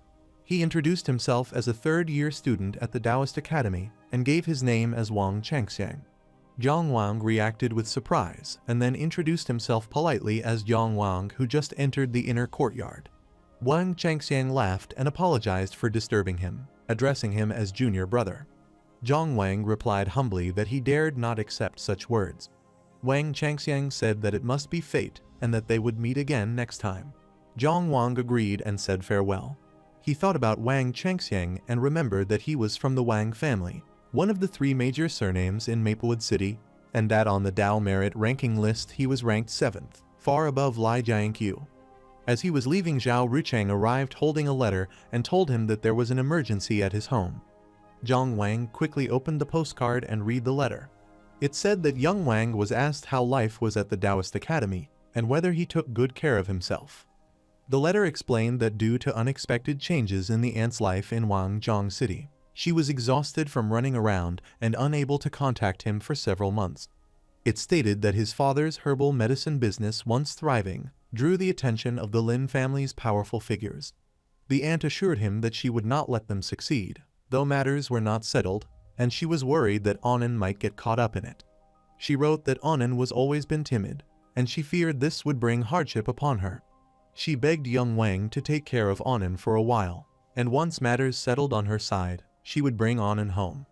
The letter was signed by Aunt Song. After reading it, Zhang Wang saw the little girl Annan standing before him, and she softly called him brother. Zhao Rucheng commented that the little sister was very cute, and Ling He told Zhang Wang that if he needed any help, he only had to let him know. Zhang Wang asked Annan if she was willing to live with her brother for a while. Annan asked if her mother did not want her anymore. Zhang Wang quickly reassured her that it was not so, explaining that her mother was only busy for the day, and that he would be there to keep her company. He then looked at his brothers with a meaningful expression, and they responded by saying that they understood. At that moment, Du Yehu lifted Annan and placed her on his shoulder, then began to walk forward while all the brothers followed behind him. Ling He suggested that they should take Annan to visit Maplewood City. Zhang Wang agreed and said that the market in Maplewood City was really fun. Zhao Rucheng exclaimed that everyone should buy freely and that all expenses for the day would be covered by him, as young Master Zhao would foot the bill. Annan sat on Du Yahu's shoulder holding on to his hair, and he told her that with him as her human sedan chair she would not feel tired, and then urged everyone to go. They all enjoyed themselves in the market, ate food together, and watched as Annan fed a stray dog and played happily. By evening, Zhang Wang and Annan were flying a kite when the string broke and the kite fell. He picked it up and said that it was fine, and they could release it again, but Annan replied that there was no need as she wanted to go home. Zhang Wang asked her if she enjoyed the day and told her that he would keep her company every day from then on, asking if she would like to stay and live together with him. Annan said that she was happy and wanted to, but tears began to fall from her eyes as she tried to speak further. All the brothers looked at her, and Du Yahu said that there was no helping it, as the truth could not be hidden forever. Annan cried and said that she wanted to go home and find her mother, and she asked if her mother did not want her anymore. Zhang Wang lowered his head and told her that Aunt Song would return soon to take her back. He hugged her and said that she should not be afraid because before her aunt returned he would stay by her side to protect her. Annan continued crying, and Ling He hugged them as well and said that he too would protect her. Zhao Rucheng also joined in the hug and reminded her not to forget the handsome brother Zhao Rucheng. Du Yahu wiped his tears and said that it made him think of his late father and mother, and then he also hugged them saying that he wanted a hug as well. Annan cried and pushed them away, saying that they were all too crowded. After that they started walking away together. Zhang Wang said that it would be inconvenient to stay in the Taoist Academy dormitory in the future, and he wanted to find a place to live outside, but his weapon broke again and the cost was heavy. Ling He told him that he had some savings and he could take them first. Du Yahu said that he saved some money left from drinking and would give it to him. Zhao Rucheng told him to forget about those steel locks and promised that he would have Uncle Deng arrange a house for him as soon as he returned. Du Yahu grabbed Zhao Rucheng and asked if he thought that having money meant he could do whatever he wanted. Zhao Rucheng laughed and answered that it was true. With money a person could do whatever he wanted, and he asked to be let go. Ling He then reminded them to pay attention because Annan would be their sister in the future, and they must set a good example. In the classroom of the Taoist Academy, Vice President Song Qifeng highlighted several points on the map. He told the students that those who did not plan for eternity were not qualified to plan for the present, and those who did not plan for the overall situation were not qualified to plan for a region. He explained that the path of cultivation was like observing a sea of stars, and if one's vision was limited only to the ground beneath their feet, they were no different from a frog at the bottom of a well. He said that a cultivator could not simply work behind closed doors, but must also understand the grand currents of the world's affairs. He reminded them that in the world of today there were 6 dominant nations, which were Jing, Kai, Chu, Qin, Mu, and Jing. He then explained further. The Jing nation was the dominant power in the central region, positioned at its very heart, and it oversaw the gate of 10,000 demons. The Kai nation was the dominant power in the eastern region, and because it suppressed the Kang Ocean Sea clan, its territory directly bordered the sea to the east. The Chu nation was the dominant power in the southern region, positioned at the southernmost part of the world, and it suppressed the fallen immortal forest. The Qin nation was the dominant power in the western region, firmly occupying the southwest, and it suppressed the Asura clan at the bottom of Yuyuan. As for the Mu nation and the Jing nation of the north, both were dominant powers in that region, and their allied forces were stationed at the borderlands, forming the first line of defense against the invasion of the Demon Clan. Vice President Song Qifeng explained that as for the Zhuang nation, a small nation, it bordered the three nations of Qing, Mo, and Yang, and indirectly bordered the two nations of Yun and Luo. He said that to survive in the narrow gap between large nations, small nations needed to cooperate and compete at the same time, making the art of balance especially important.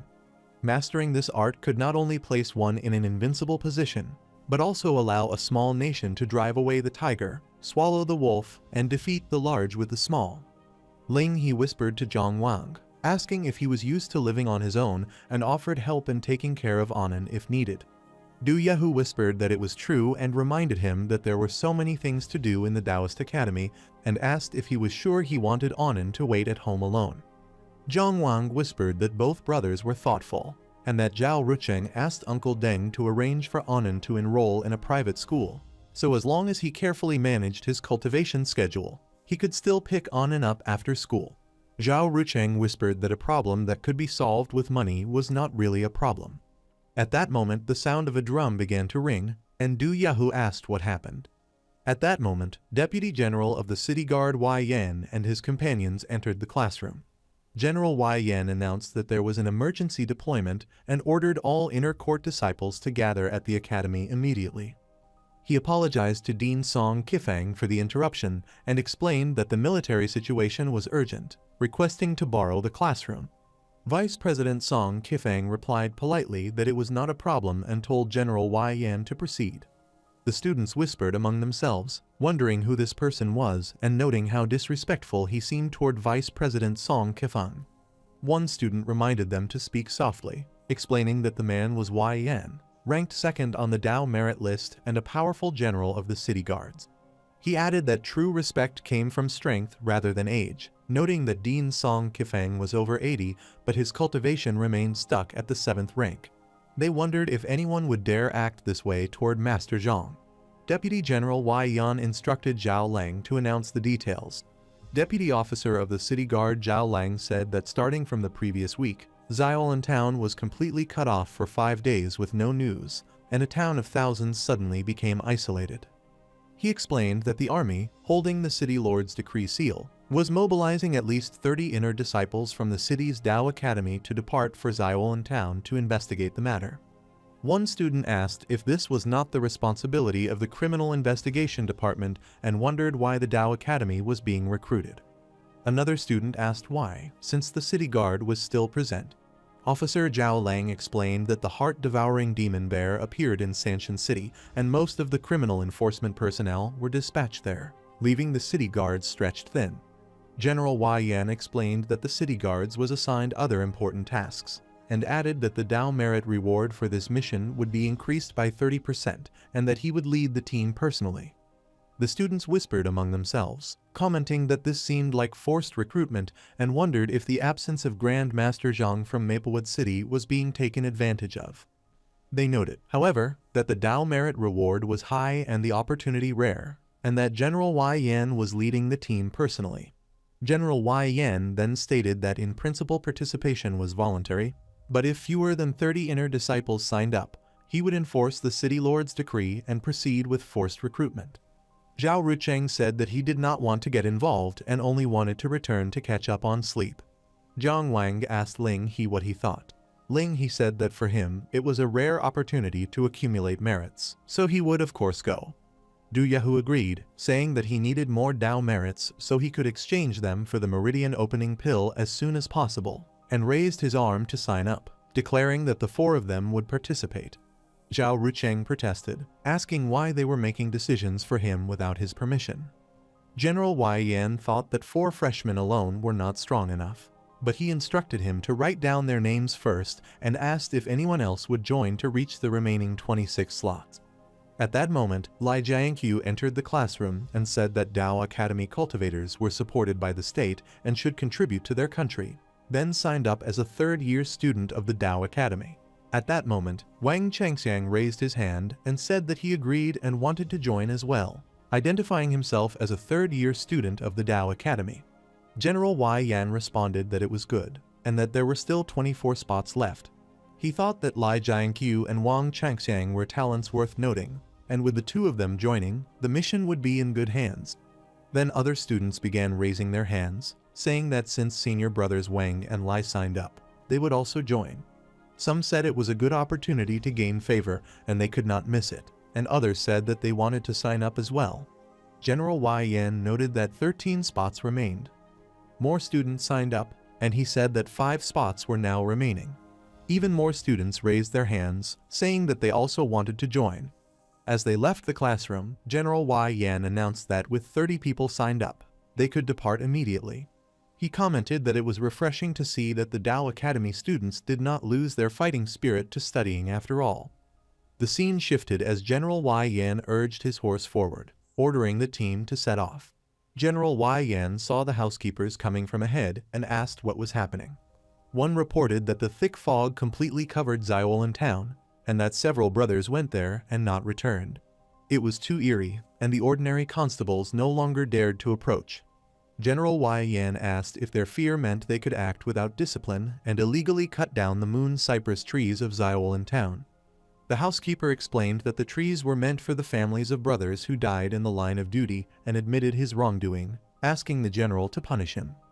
General Wei Yan ordered that all the felled moon cypress trees be sent to the city guard camp for confiscation, that the salaries of everyone involved be deducted for a year, and that the head constable responsible be dismissed and investigated. He then advanced and instructed the rest to follow him and keep moving. Jiang Wang commented that General Wei Yan's observation was sharp, but his actions were too harsh.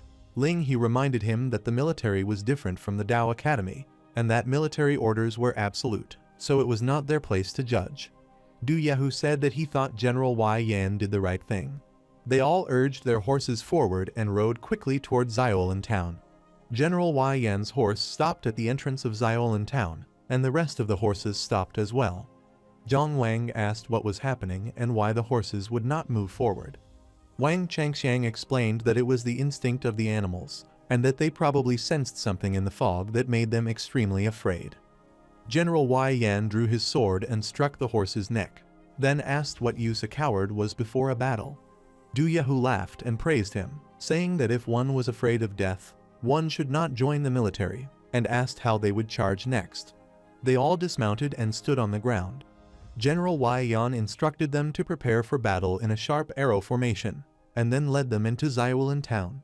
He said that with him as the arrowhead, they should go straight through the town. He ordered the troops to draw their swords. Officer Zhao Lang pointed with his right hand and activated the Jai 3rd rank Dao art. Zhang Wang commented that it was impressive and that the weapons were strengthened by the Dao art. Officer Zhao Lang then blinked 2 fingers on his left hand and uttered Hu, activating a flame effect, which caused the swords of all the Dao Academy students to ignite with fire.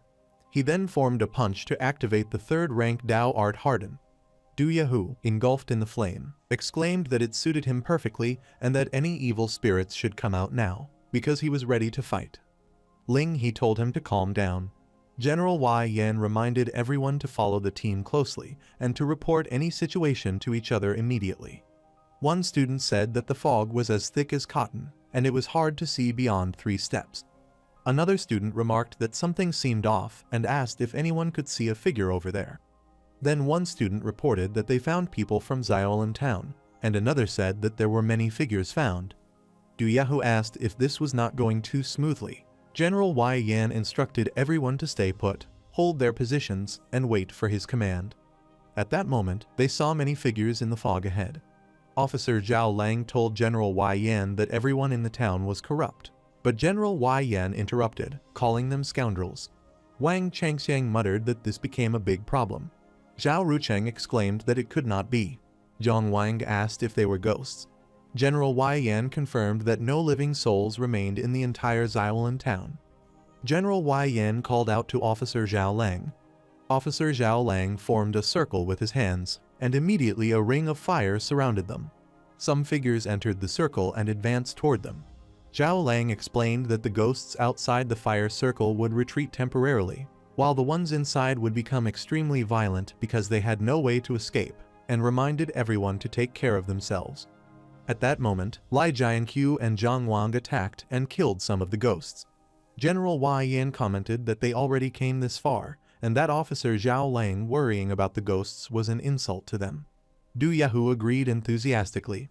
General Wei Yan stepped out of the fire circle, and then the ghosts rushed at him. He thought that the fog was too thick and it was impossible to make out any directions. Even if the ghosts were not a problem, searching blindly in this way was not a viable solution. He then instructed the ghosts to be pushed back and asked if anyone among them was skilled in wind arts to try dispersing the fog. At that moment, Wang Changxiang stepped out of the fire circle and said that he would give it a try. He formed a triangle with the fingers of both hands and blew through it, causing a huge green dragon to surge forward, but he could not disperse the fog completely. Officer Zhao Lang thought that the wind was no ordinary wind, but one of the 8 winds, the Eastern Mingshu wind. Mingshu meant to make all things bright, making it suitable for this situation. He noted that it was a powerful first-class Dao art, and even among 6th grade cultivators not everyone could master it. But Wang Changxiang was able to control it before opening the gate of heaven and earth, which was truly impressive. Officer Zhao Lang reflected that as Deputy General Wei Yan's lieutenant, he must not fall behind others and needed to grow stronger quickly so that when the general required him, he could be a solid support. Wang Changxiang blew through the triangle again, but this time there was no effect. He sighed and said that he needed to rest for a while. As the fog ahead gradually dissipated, they saw the ghosts in front of them. General Wei Yan observed that the number of ghosts was endless, far exceeding the population of Xiaolan town, and wondered why ghosts from all around were flocking to this place, as it made no sense. Li Jianqiu suggested that they should take this opportunity to retreat for the moment, as it would be the wiser choice. Officer Zhao Lang agreed, saying that the current situation in Xiaolan town was no longer something they could handle. Wang Changxiang said that even the breath of the dragon tornado could not drive the ghosts away completely, and that it would be better to let the city guards handle it, because once the main army arrived, their overwhelming force would sweep away the evil energy. Li Jianqiu said that he could not wait. General Wei Yan explained that the Qingjiang aquatic tribe was making unusual movements and that the city guards were going to suppress them. If they waited for the main force to return, it would be too late. Zhang Wang thought that the Qingjiang water tribe was acting strangely and wondered if they did not already sign a peace treaty with the Zhuang court. General Wei Yan said that a heart-devouring demon appeared, that the aquatic tribes in the Qingjiang River were acting unusually, and that hundreds of ghosts roamed Xiaolan town during the day. These events seemed unrelated at first glance, but an unseen hand was subtly connecting them. He insisted that they must get to the bottom of this today, as there was no time to delay, and warned that if one town fell today, no one could know which innocent people would suffer tomorrow. He told anyone who wished to retreat that they could, entrusting their fate to the heavens, but those who stayed would follow him as they charged forward, and he would not stop, nor would anyone else. They kept moving forward, cutting down the ghosts along the way. Du Yahu said that whoever wished to retreat could do so, but those of the Dao Academy were not cowards. Soon they stopped as they saw a barrier ahead. General Wei Yan said that the source of the disaster was right there. Zhang Wang thought that it was an enormous confinement barrier, but it reminded him of the spell the demon cultivator once used to trap him in a room. General Wei Yan struck the barrier with his sword, but nothing changed. One student whispered to another that General Wei Yan's blade was a peerless treasure worth 5,000 Dao merits. The other replied that if even such a weapon could not break it, then it was impossible for their ordinary swords to succeed. General Wei Yan asked if anyone possessed a solution and told them to try. At that moment, third-year student Huang Azhen stepped forward and he started urinating on the barrier. He said that the ceiling barrier was beyond General Wei Yan's means to break. General Wei Yan asked what he meant. Huang Azhen explained that the yin energy there was very strong, and only a boy's urine could drive away evil spirits and suppress ghosts. He added that since he did not lose his yang energy, he would naturally take on that responsibility. Then, looking at General Wei Yan, he said that the general was young and accomplished, clearly admired by many, so it was likely he already shed the innocence of youth.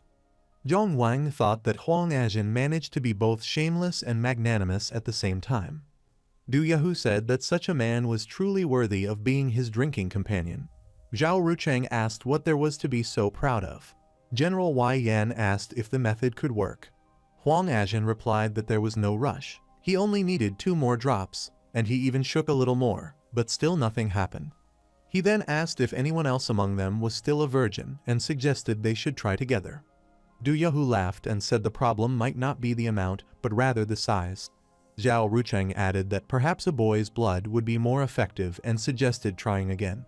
General Wei Yan cut them short, telling them to stop wasting time, and asked if anyone possessed another idea to break the formation.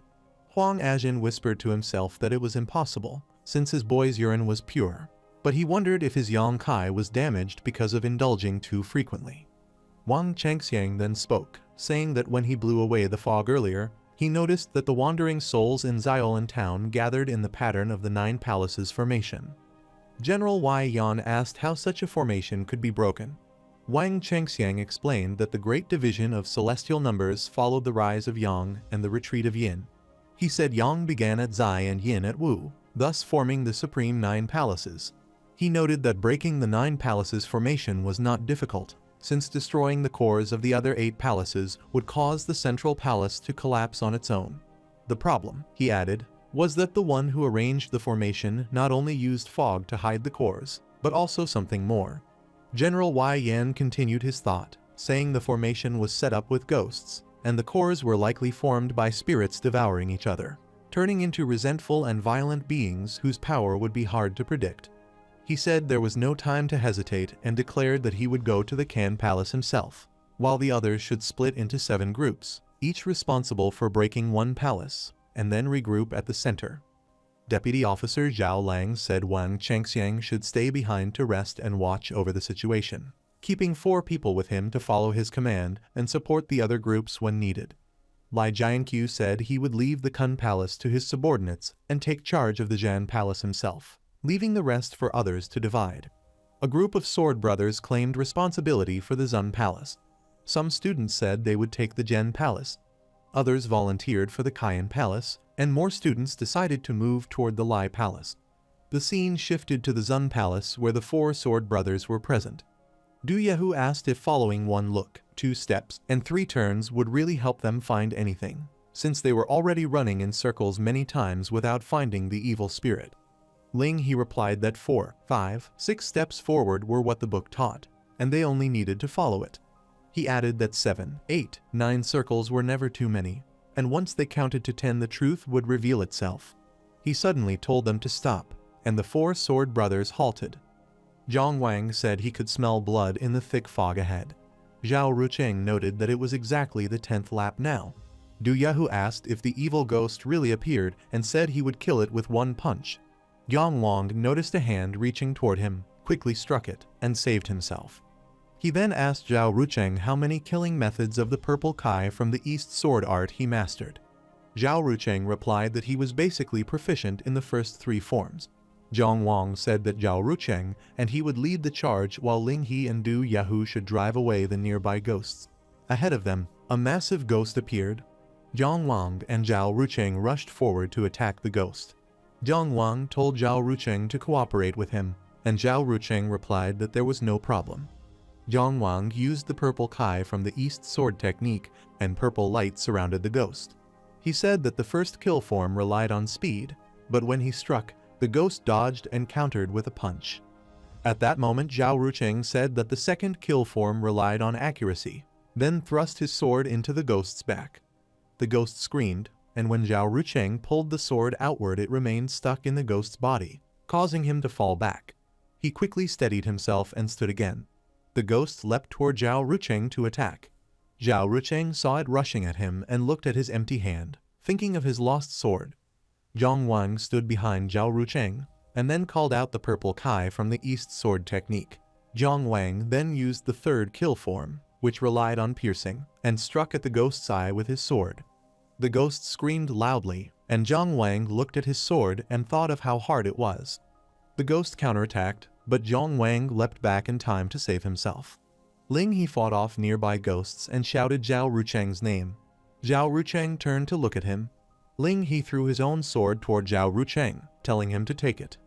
Zhao Rucheng caught the sword and once again used the second kill form, which relied on accuracy, stabbing the ghost in the back. The ghost screamed in pain. Zhao Rucheng tried to pull the sword from the ghost's back and said that it could not be lost again. He looked at the ghost's body and wondered what kind of power the resentful ghost held. Zhang Wang called out to Zhao Rucheng. At that moment, the ghost struck with both hands, hitting Zhao Rucheng with one and Zhang Wang with the other, knocking them both to the ground.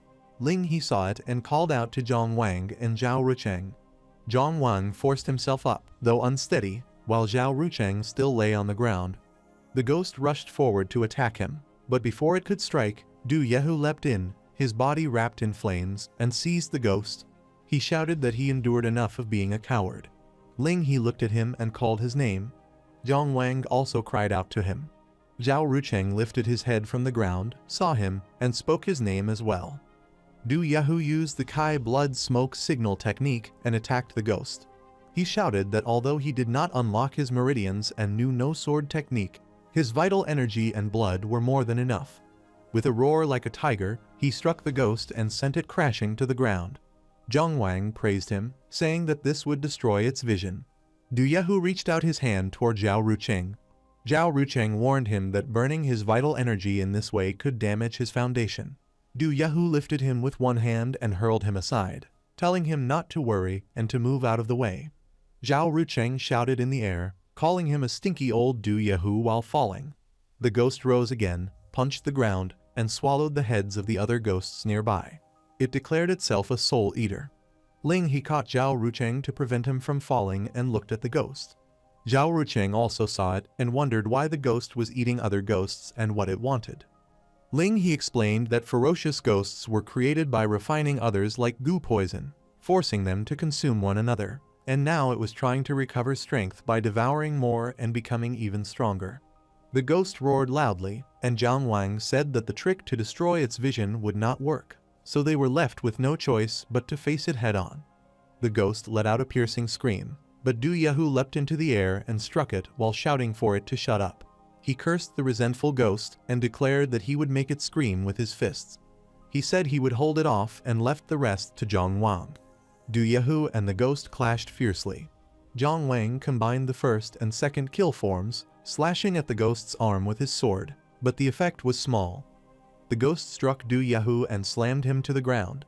Seeing this, Zhang Wang called out to him in alarm, then attacked the ghost again, but with little success. The ghost reached to grab him, when Du Yehu seized its arm and shouted for Zhang Wang to take care of himself on the battlefield and come back safely. Zhang Wang agreed with Du Yehu. Du Yehu pulled the ghost's arm with all his strength and urged Zhang Wang to strike now. Zhang Wang responded with the purple Kai from the East Sword technique, the third kill form, saying the trick was to pierce. He drove his sword forward, sliced into the ghost's arm, and cut it apart.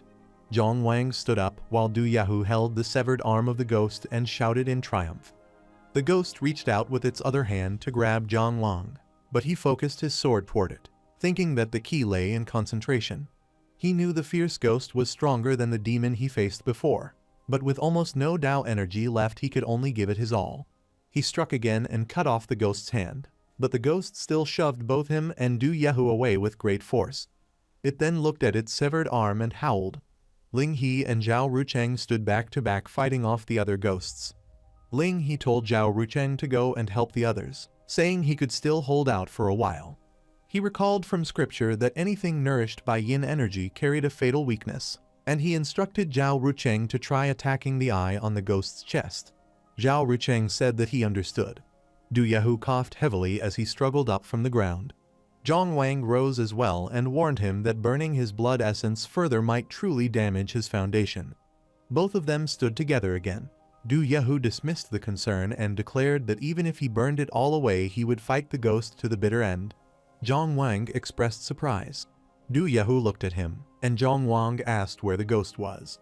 The ghost lunged at Zhang Wang's head, trying to bite him, But Du Yahu jumped forward and held its jaws, shielding his brother.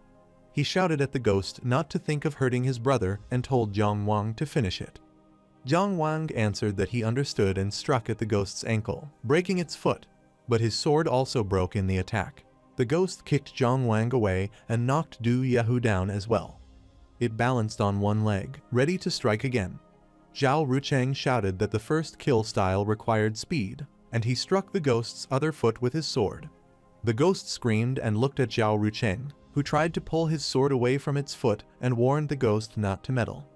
As the ghost prepared to attack Zhao Rucheng, Du Yahu intervened, placing his arm over its and moving behind it. He told Zhao Rucheng that he was his Du Yahu and that he would protect him to the end. Du Yahu twisted the ghost's arm behind it and pressed its neck with his other arm, calling out to Jiang Wang. Jiang Wang moved forward with his broken sword, shouting that he was coming. Jiang Wang struck the ghost's chest with his broken sword, aiming at the eye in its chest, while Du Yahu pressed its neck and held its arms. Zhao Rucheng gripped the ghost's leg. The ghost screamed repeatedly, and Jiang Wang wondered why the ghost was becoming even more violent. Zhao Rucheng called for Ling He to act, saying he could not hold on any longer. Du Yahu pressed harder on the ghost's neck, making it scream even more. Ling He observed them and realized that the ghost's weak point was not the eye on its chest. He pulled a pointed pin from his bun and aimed for the square hole in the coin on the ghost's forehead. He jumped and struck the square hole in the coin with the pin, breaking the crown on its forehead and weakening its power. Du Yahu exclaimed that it worked. From a rooftop nearby, a person watching commented that Uncle Deng was meddling, then vanished from sight. Zhao Rucheng noted that it went quiet, but something still felt off. Jiang Wang asked if anyone noticed that the ghost's body was expanding. Ling He explained that with the weak point destroyed, the yin fiend energy inside the ghost lost control and was surging everywhere. Suddenly, the ghost's body burst, sending the four brothers tumbling. Ling He stood up and asked if everyone was okay. Du Yahu confirmed they were fine. Jiang Wang helped Zhao Rucheng to stand and said that they were both all right. Zhao Rucheng protested that he was hurt and needed to be carried. They looked at the hole left by the ghost's body and saw a green ball inside. Ling He identified it as the displaced formation core. At that moment, the white-boned saintess observing them through a magical mirror. She closed the mirror and remarked that the sword moves were acceptable, but that was all, then indicated that it was time to act. The white-boned saintess explained that it was a graded Taoist technique, divided by yin and yang, and that they respectfully invited the third elder. At that moment, the third elder appeared. The surrounding ghosts chanted about the bottom of the forgetting river, the abyss of the yellow springs, and the return of the Divine One to the world, casting light upon mankind. The white bone pierces the heart. Third elder of the Tao moved forward, and the surrounding ghosts chanted again about the bottom of the forgetting river, the abyss of the yellow springs, and the return of the Divine One to the world, casting light upon mankind. The third elder the edge of the mountain and declared that it was a tribute, and the remaining ghosts severed their own heads, which floated into the sky. The white-boned saintess expressed gratitude for the third elder's efforts. The third elder said that it was not merely effort, but an honor to return to the embrace of the Divine One. He then struck a nail against his forehead. A hand, chained in the river, emerged, lifted the third elder, and carried him away. The white-boned saintess dropped the magical vessel. A voice arose from the river, and the white-boned saintess thanked the Divine One. At the same time, a palace appeared in the river. The scene shifted and Wang Chengxiang held the red and yellow balls. General Wei Yan asked which palace position was still missing. Wang Chengxiang said the Zun Palace, and that once its formation core arrived, everything would be complete. Officer Zhao Lang said that one was being handled by a new students and only one among them opened their meridians. Things were not looking good. General Wei Yan said not to wait and asked Officer Zhao Lang to come with him to take the Zun Palace.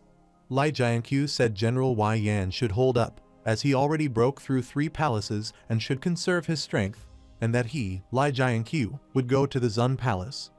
General Wei Yan agreed and told him to go and return quickly. From the fog, Zhong Lang said he heard someone bought a solid yuan pill from Yun country for a high price, and that person coincidentally was surnamed Zhao. He asked Du Yahu how that coincidence seemed. Du Yahu cursed and said all that talk was just to show off that he possessed a solid yuan pill. They turned to look at the fog. from which the four sword brothers emerged. Zhang Wang said everyone returned. He then pointed to the green ball and said the Zun Palace Formation Corps arrived. Wang Changxiang said there was no time to waste and took the ball. He placed it on the ground and arranged the 8 balls carefully. Wang Changxiang chanted a mantra and raised his hands in the air, making the 8 balls hover in front of him. Du Yahu asked what exactly was hidden inside the place. General Wei Yan said to follow his command and get ready for the battle. They all looked up from the ground and saw a palace in the sky. The palace pulled fog toward them, and all the ghosts turned to look at it. General Wei Yan called a red alert. Officer Zhao Lang responded quickly. General Wei Yan directed his gaze toward the sky where the red color flared. He explained that a yellow alert meant the sender was in a desperate situation. A red alert signaled a threat of citywide destruction, and if a black alert burned, the entire nation would fight to the death. Everyone in the sky saw the red light. In the forest of the city, someone asked why the sky turned red. A student wondered if it was a red alert and whether they should head back. He said they had those two with them, so there was no need to retreat. Vice President of the Taoist Academy Song Qifeng muttered that he was getting old. Zhang Wang said all the ghosts were moving in that direction. Everyone saw the ghosts heading toward the palace. General Wei Yan said the legendary gates of the underworld were appearing in the realm of the living, and that this went far beyond anything they could have predicted. Zhang Wang asked Lai Jianqiu what exactly the gates of the underworld were. Lai Jianqiu admitted that he did not know either. They watched as all the ghosts were pulled toward the palace. As the strong wind blew, Lord of Maplewood City Wei Feng and City Guard Major Kai the Bearded landed nearby, and their fire circle ended. General Wei Yan thought that he was here. Wang Changxiang said the netherworld and the sky could not coexist, and that the 9 heavens astral wind was truly overwhelming. A hole appeared in the sky, the sun emerged, and the fog and ghost vanished from everywhere. Lord of Maplewood City Wei Feng shouted angrily. Du Yahu asked who he was. Lord of Maplewood City Wei Feng explained that the people of Xiaolan Town served as a sacrifice, while the lingering souls of generations past in the Maple Forest region, meant to rest in peace, had been drawn upon to conjure the phantom of the gates of the underworld. All of this, he said, was done right under the city lord's nose. City Guard Major Kai the Bearded remarked that it was a shame that he did not even receive a single scratch from them. Lord of the Maplewood City Wei Feng pressed his stick firmly on City Guard Major Kai's the bearded arm, lowering him to the ground, and said that logically they should have stayed to clash with the city lord and let the phantom of the gates swallow the remaining ghosts, so that the gate's phantom could reach its full potential. Instead, they retreated too cleanly. Lord of the Maplewood City Wei Feng added that ignoring small gains must mean they planned something greater. General Wei Yan then knelt and bowed, greeting the city lord. General Wei Yan reported to the Lord of Maplewood City Wei Feng that after they broke the seal in the center of Xiaolan Town, the Gate of Ghosts suddenly appeared before them. Lord of Maplewood City Wei Feng called him useless trash and struck him hard across the face, sending him crashing to the ground, and blood began to flow from his mouth. Lord of Maplewood City Wei Feng said he was useless in success but adept in failure, and reminded him that the transfer order to the Tao Institute was given out of respect for Dong A's favor. But this was how he handled things. He asked what excuse he left. Du Yahu protested that it was outrageous, saying they risked their lives, but Jiang Wang told him to calm down.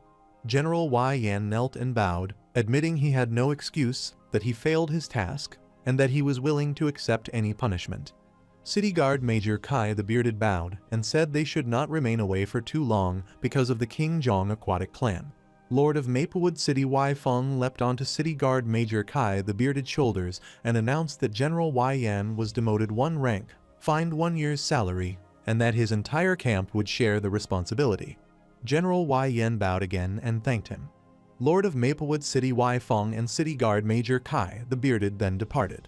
Lord of Maplewood City Wei Feng said the White Bone sect already formed a phantom image of the Gate of Ghosts and that they could not wait any longer. He said it was time to toss out some bait and lure the snake out of its hole. City Guard Major Kai the Bearded agreed. The scene shifted to the King Zhong waters where mermaids were swimming, and the view of the King Zhong Water Palace appeared. Inside, the young lord of the King Zhong Water Palace, Song Qingyu, said the emerald moss delivered by Zhuang Ting was indeed excellent and asked if the envoy would not have a taste. The demon replied that if such a trivial token was enough to satisfy him, then it was no surprise the Zhuang clan clung to the King Zhang aquatic clan for so many years, and no wonder that they relied on them for so long. The young lord of the King Zhang water palace, Song Qingyu, said that trying such shallow provocation before the White Bone envoy was far too naive, and that the King Zhang water palace already did what was agreed, so its conscience was clear. He asked what more the White Bone sect wanted.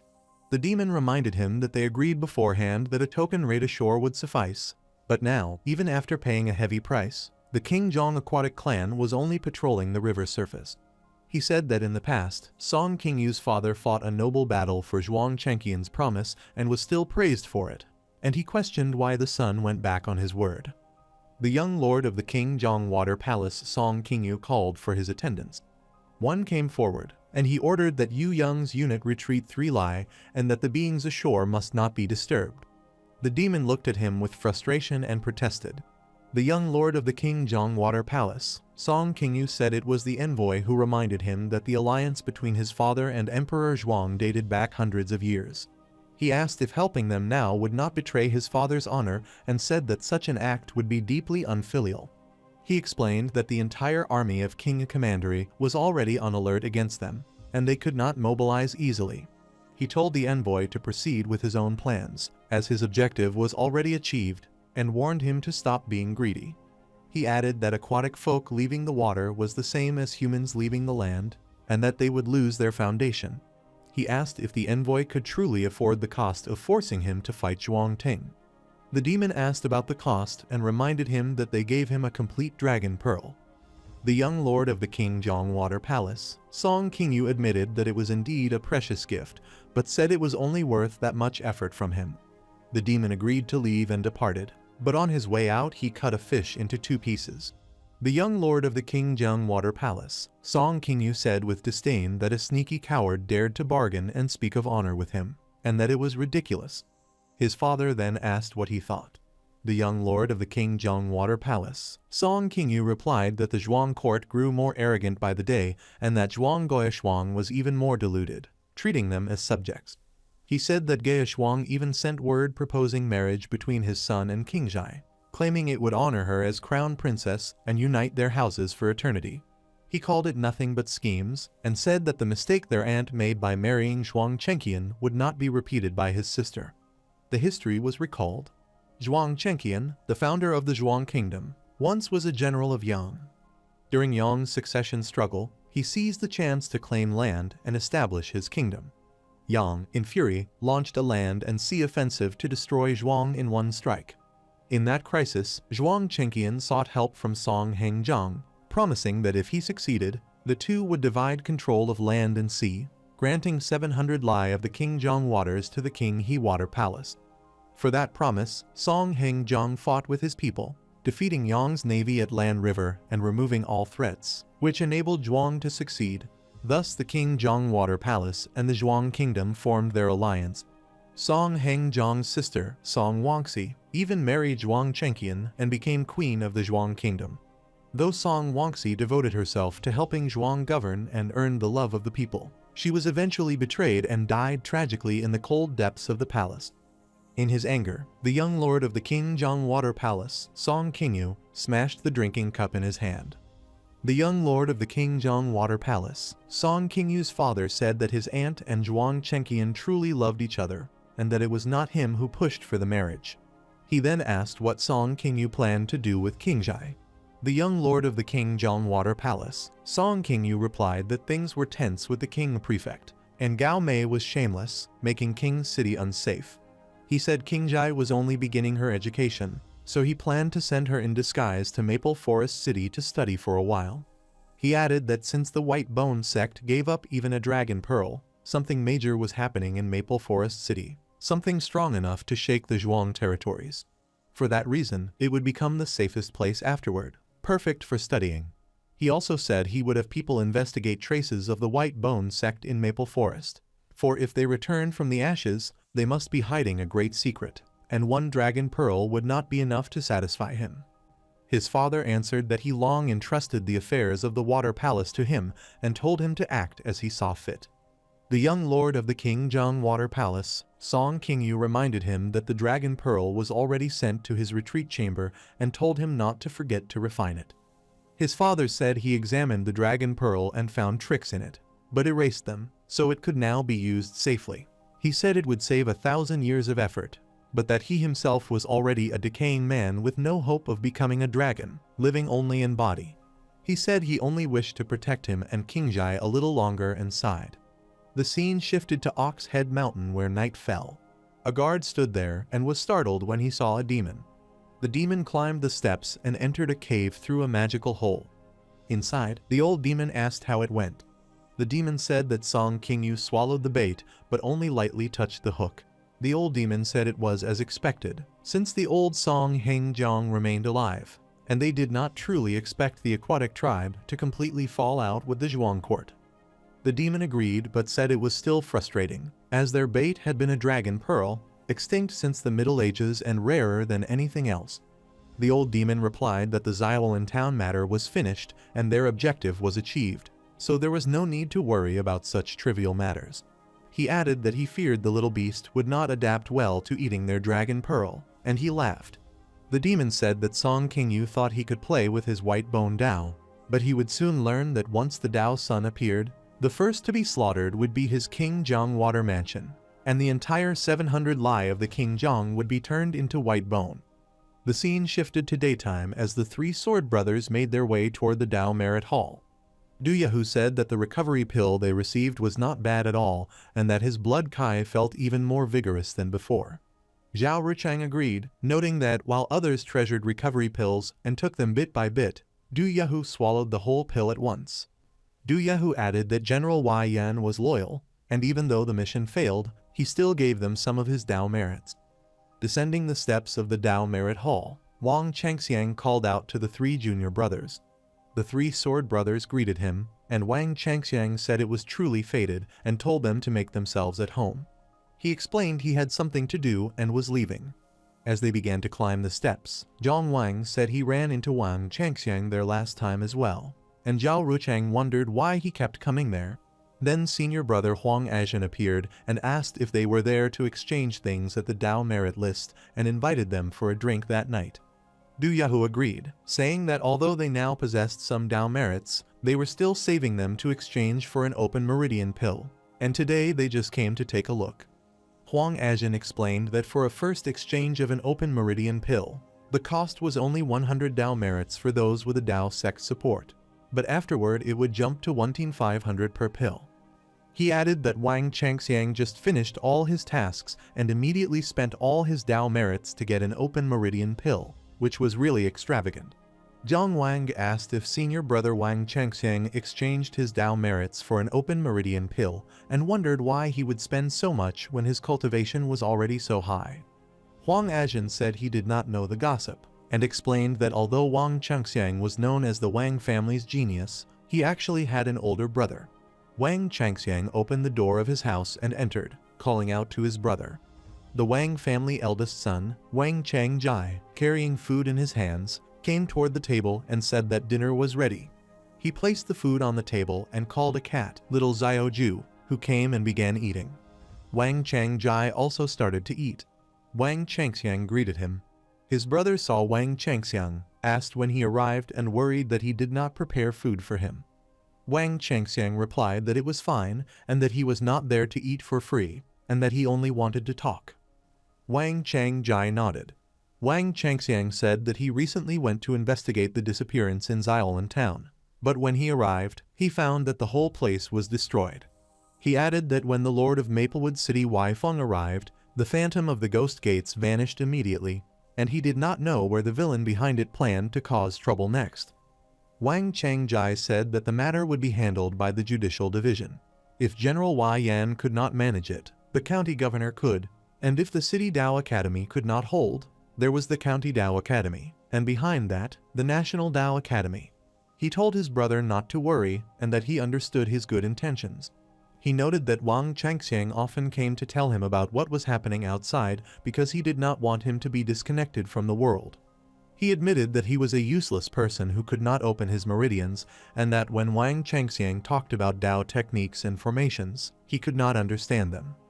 Wang Changxiang said it was not like that, and his brother, Wang Changjai, while feeding cat, little Xiao Ju, told it that just eating meat would not be enough and that it needed more vegetables. Cat, little Xiao Ju, meowed and swatted the food away with its paw. Wang Changxiang called out to it. Wang Changjai looked at his injured hand and said that scolding the cat would not help, as it was a cat's nature and could not be changed. He added that he was the same. If he could not open his meridians, then there was nothing to be done. He told his brother that Wang Changxiang was the pride of the Wang family, while he was the disgrace, and that he long since accepted it, so there was no need to waste time on him. Wang Changxiang replied that it was not so and asked his brother to look at his hand. He showed him a meridian pill and asked what he thought of it. Wang family eldest son, Wang Changjai, asked if his brother spent his Dao merits again to get him an open meridian pill. Wang Changxiang laughed and said of course, adding that he would not give up, and neither should his brother. Wang Changjai sighed and said he would not be polite with him, and then took the meridian pill from Wang Changxiang. He walked toward cat, little Xiao Ju, and told the cat to eat it, hoping it might help it grow some wisdom and be kinder in the future. Cat, little Ju, meowed. Wang Changxiang took the meridian pill back, saying there was no way, as it cost 1,500 Dao merits. Wang Changjai took the empty food bowl and told his brother to hurry back, warning that if the old man at home found out he was wasting resources on him, he would start nagging again. Meanwhile, Fang Helling stood with a flame blade in his hand and said it was a mid-level Ding-grade Dao technique, asking his master for a review. Master Xiao Tianmian, nicknamed Xiao Iron Face, said it was an advanced form of the lower-level Ding-grade Dao technique with an attached flame. He noted that the control was still a bit lacking, but that it was fairly complete and worthy of praise. Fang Helling said that his master flattered him and that he felt ashamed, adding that after opening his meridians, it took him 53 days to successfully lay the foundation, which he felt was too slow. Master Xiao Tianmian reassured him that there was no need to be humble, noting that the fastest time in the Gaiwan diagram was 41 days and that his own master took 50 days back then. Fang Helling then gestured toward Zhang Wang and said that since Zhang Wang opened his meridians before him, he should be allowed to try the Dao technique too. Master Xiao Tianmian agreed and told Zhang Wang to give it a try. Zhang Wang thought that weapons created by Dao techniques must be stronger than ordinary mortal iron weapons. He realized that in every fight now, his sword could not last more than a few rounds. Master Xiao Tianmian called out Zhang Wang's name. He also thought that Dao techniques could not completely replace weapons, like senior brother Li Jianqiu, who was skilled with the fire sword technique but never parted with the ancient long sword at his side. He wondered how powerful it would be when used. Master Xiao Tianmian addressed Zhang Wang, but he only thought about the power of weapons. He wished he had a good weapon too, but the most basic standard magic sword in the Dao Merit Hall cost 500 Dao merits. Master Xiao Tianmian called his name sharply, and Zhang Wang immediately stood up straight and answered yes, sir. The master scolded him for daydreaming in class and told him to first show a demonstration of the flame blade technique before settling accounts. Zhang Wang apologized, explaining that he had not laid his foundation and could not use Dao techniques. Master Xiao Tianmian asked why he was not paying attention when he did not even lay his foundation. He said that Zhang Wang already stepped onto the path of transcendence but did not appreciate it. He ordered him to go back and copy the Purple Void scripture 100 times. He told Zhang Wang not to come to his class until he finished copying. Zhang Wang obediently replied, "Yes, sir." The Master Xiao Tianmian then dismissed the class. Du Yahoo commented that Zhang Wang clearly offended Master Xiao Tianmian, the Iron Face. Zhao Rucheng said that the Dao Classic was nearly 30,000 characters long and asked how long it would take Zhang Wang to copy it 100 times, laughing as he spoke. Ling He offered his help, saying that he usually passed time by writing anyway. Fang Helling apologized to junior brother Zhang Wang, saying he did not know that Zhang Wang still had not laid his foundation. He explained that because of Zhang Wang's past reputation, he thought it would have been done long ago, and he sighed that the situation was a mess. Zhang Wang replied calmly that it was nothing, just copying scriptures. If he really could not continue, he would bother them for help. He excused himself, saying he was going to pick up Onan from school. The three brothers waved their hands to say goodbye. The scene then shifted to Kai Jai's lamb meat restaurant, where Jiang Wang and Onan sat across from each other at a table for a meal. Jiang Wang told her that he kept his promise, as he said that if she studied well, he would bring her to eat Kai Jai's lamb meat. Onan looked at the food in excitement and started eating quickly. Jiang Wang told her to take her time, assuring her that as long as she studied hard and did not get scolded by her teacher, he would bring her there every time. Onan asked if he himself was ever scolded by the teachers at the Dao Academy. Jiang Wang immediately drank his soup and replied that of course he did not. When they finished their meal, Onan exclaimed that it was delicious and asked why he only drank the soup and did not eat the meat. Jiang Wang said that he already ate and was not hungry. Onan then noticed him checking the money in his belt. Jiang Wang called for another order, but Onan quickly asked the waiter for the bill instead. The waiter replied that it was coming right up. Jiang Wang told Onan that he knew she wanted to eat more, but his money was already gone. Onan answered that she was full and said it was for him to eat. She then placed her pearl bracelet on the table and explained that she helped a new classmate with homework and earned a pearl bracelet in return. She thought it would be enough to pay for the meal. Jiang Wang looked at the large pearl in surprise and told her it was too valuable. He said she should return it to her classmate the next day. Onan turned her face to the side and refused, saying the new classmate told her that her family had plenty of such pearls. The scene shifted and night fell. Onan was sleeping on the bed, and in her sleep she murmured about the smell of meat. Jiang Wang placed a quilt over her and looked at her for a while. Then as he left the room he thought that it was the 15th day of the 9th lunar month, the day for the Blessed Land Challenge in the Great Void Illusion. In his dream, a yellow light began to shine from the ring in his hand. Holding his sword, he wondered if the master of the green jade altar finally decided to challenge. The monitor started counting down from 29. The stone on which Jiang Wang stood rose upward into the sky. He recalled that he gave up the first time on the 15th of July and the second time on the 15th of August. His stone collided with another stone that was floating nearby. The monitor counted down again. A person standing on the other stone said that since his crushing defeat at Jiang Wang's hands, he prepared for this battle for 6 months. Jiang Wang thought that if he prepared for 6 months, then 3 months before he came, he already forfeited 3 months. He realized that the last fight left a heavy shadow on Zuo Guangle, but it also meant that after many forfeits he was determined to win this challenge. The monitor's voice continued. The man declared that he recently mastered the remnant moves of the ancient gentleman's 9 swords and asked Jiang Wang to try them. The monitor counted further. Jiang Wang thought that the ancient gentleman's 9 swords sounded powerful and wondered if the man was a disciple of the Confucian sect. As the count reached 1, the man advanced to attack and said that the movement of heaven was strong and vigorous. Jiang Wang also moved forward to attack, thinking that since the Dao Yuan consumed in the Great Void Illusion was not real, and it was rare to spar with such experts, he should give his best. Jiang Wang thought that by using all his Dao Yuan he would unleash his full strength. He then spoke the words of the purple Kai comes from the East sword technique and called out the 5th form, saying that the key was intention. As he attacked, his sword shattered when it struck the tip of the opponent's arrow. The man declared that a gentleman strove ceaselessly for self-improvement. Jiang Wang realized it was not a match at all.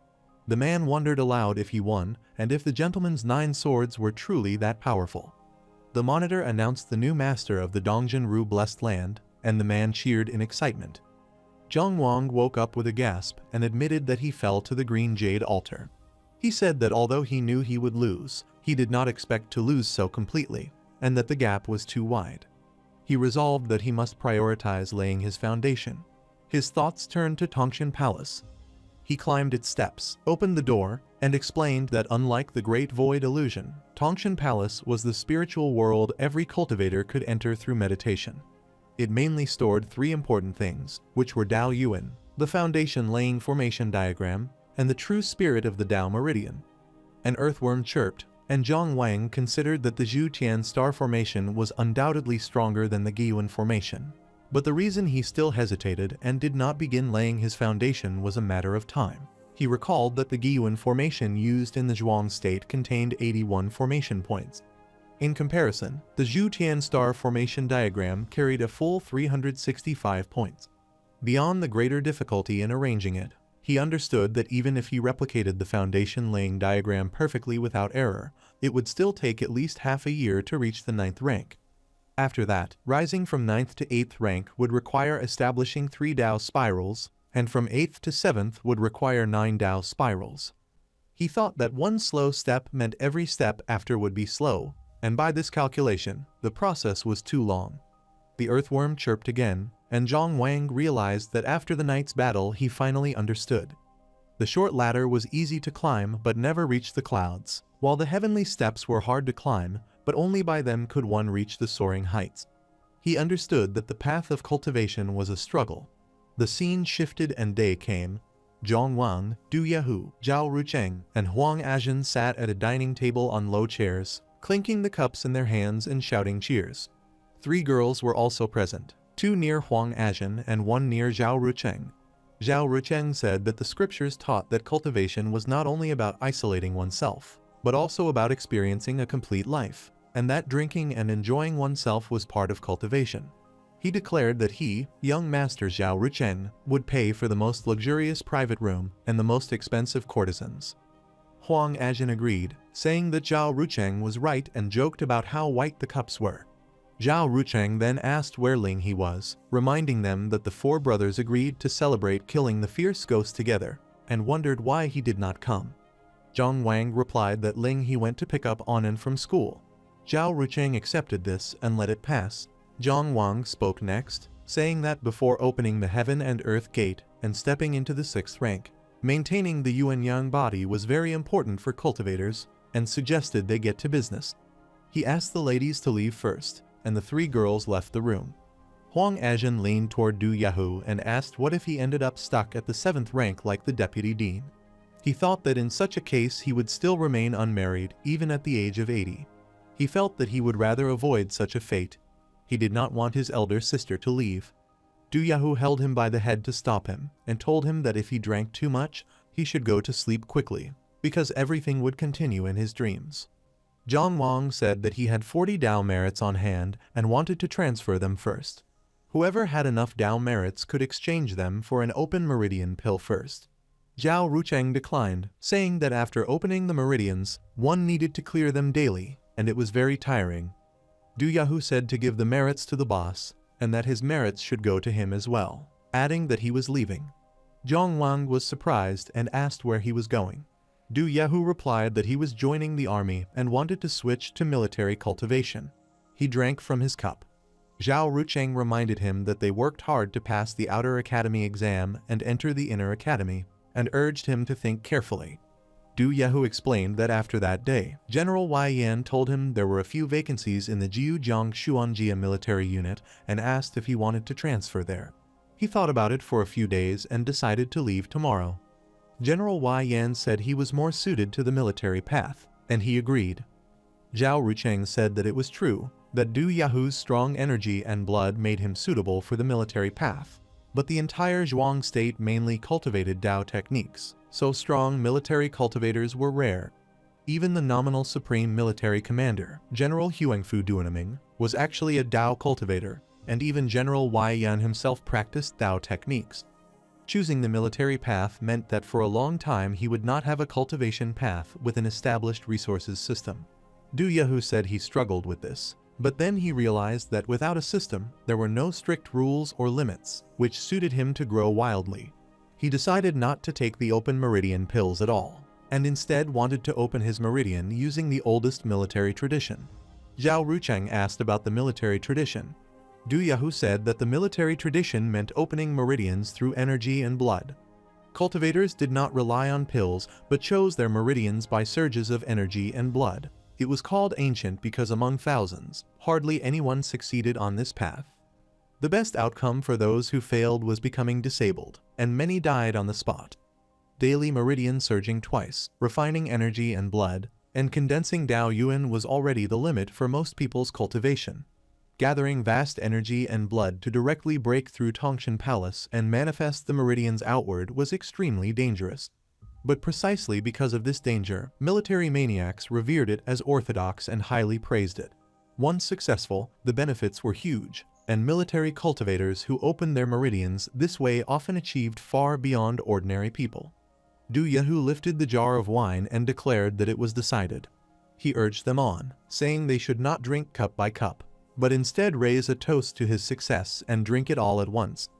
Zhang Wang held a jar in his hand and asked what about the army's cultivation method, and if they gave it to him. Du Yehu pushed a notebook forward and said that General Wei Yan gave it to him. It was called the White Tiger Body Refining Technique and was common in the army, but it seemed like an incomplete copy. Zhang Wang said that he would take a look. As he began reading the notebook, he pressed his hand to his stomach and exclaimed that it suddenly felt bad. Zhao Rucheng saw Zhang Wang getting up from his chair and asked if he was okay. Zhang Wang said it was nothing and that he was just going to the bathroom and he would be right back. As he returned from the bathroom and entered the room, the monitor's voice announced the Great Void Illusion Dao Performance Platform.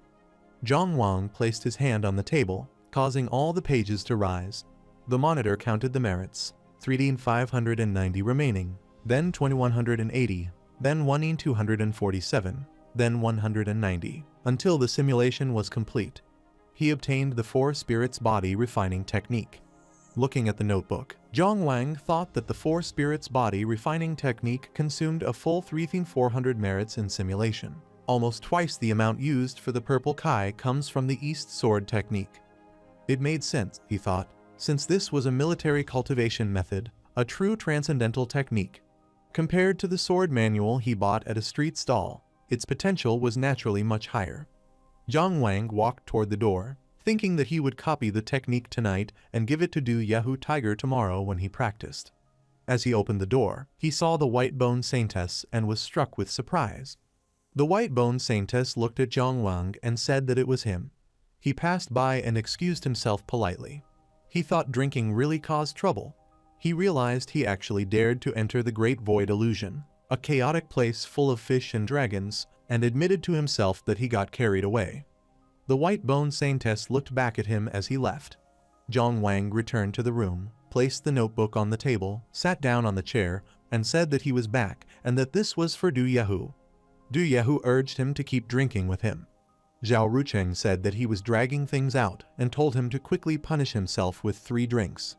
At that moment Madame Lai entered the room and remarked that their young master Zhao Rucheng was becoming more and more handsome. Zhao Rucheng asked her what the matter was. She walked closer and asked why all the girls were sent back just now, wondering if something offended him. Zhao Rucheng stood up unsteadily and said not to come too close because he was feeling dizzy. He sighed and said that she knew him well, that he did not like common or ordinary girls, and that even though he spent so much silver with her, she still would not let Maioyu come out to see him even once. Just then the White Bone Saintess entered the room and asked if it could be possible that. Zhang Wang looked at her while drinking and remained silent. Zhao Rucheng muttered if he was not drunk. Second brother Du Yehu also turned his gaze toward her. The White Bone Saintess said that it was not her mother who stopped her from seeing Zhao Rucheng, but that she herself did not want to see him. Zhao Rucheng exclaimed in disbelief and said that today's money was well spent, and that no woman ever refused to see him before. The White Bone Saintess answered that indeed young master Zhao Rucheng was top-notch, handsome, and generous with his spending, and that no woman could resist him, but unfortunately he did not like her enough. She stood beside Zhang Wang's chair as she spoke. Huang Azhen watched with an awkward laugh, while Du Yehu struck the table with his fist. Du Yehu pulled Huang Azhen up and left the room with him.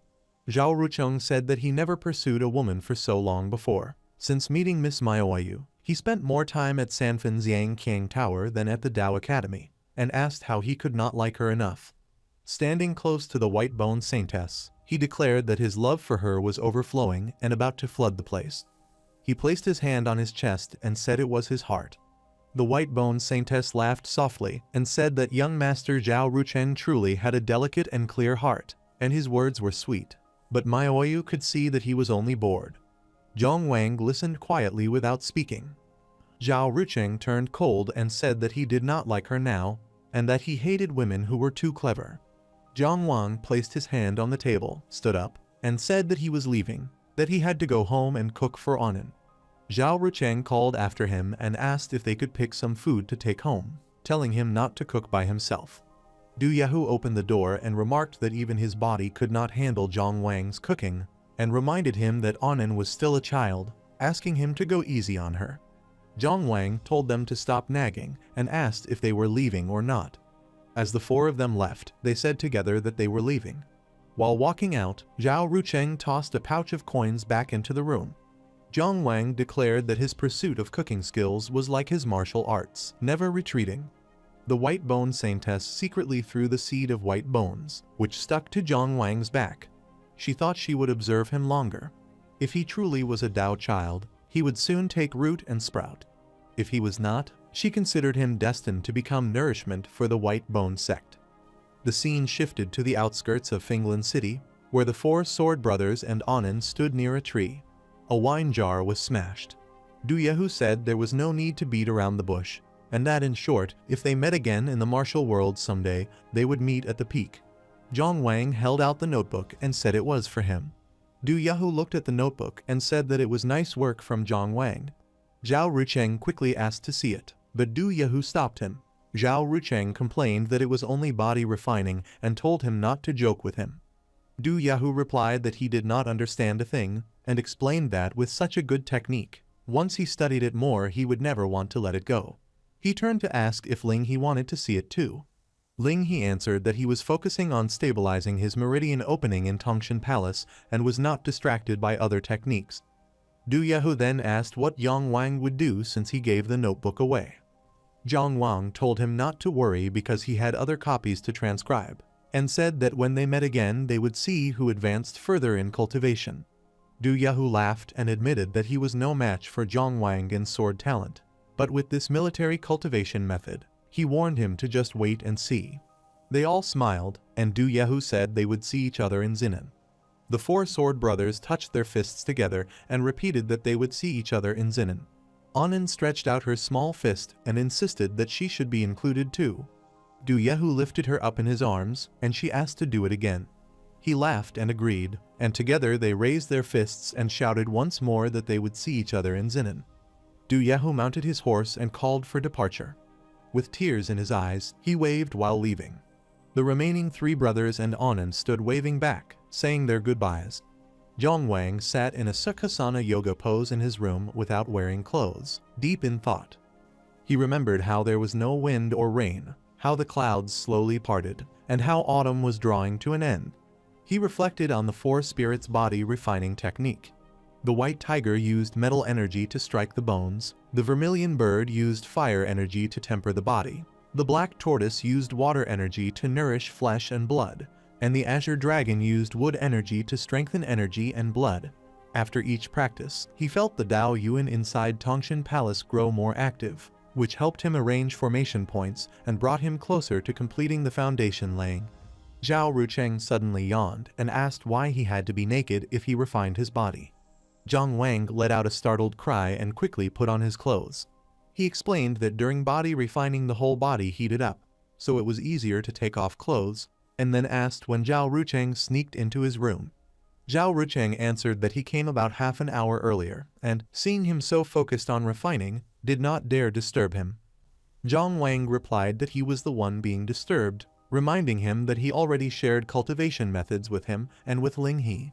He said that Ling He was busy preparing for his meridian opening and had no time to practice, while Zhao Rucheng only ate, drank, played, and wandered about, wasting his great talent. Zhao Rucheng, chewing on grapes, argued that life was short and that not enjoying it was the greatest waste of all. But he added that he came that day to practice sword with him, which should count as something serious. He asked Zhang Wang to go easy on him and let him win once with the purple kai comes from the East sword technique. Zhang Wang answered with a laugh that he should keep dreaming, because if he let him win he would only become lazier and never practice again. He told him to wait until he finished his schedule, and then he would deal with him. Zhang Wang thought that Ling He would soon have enough Dao merits to buy the meridian opening pill.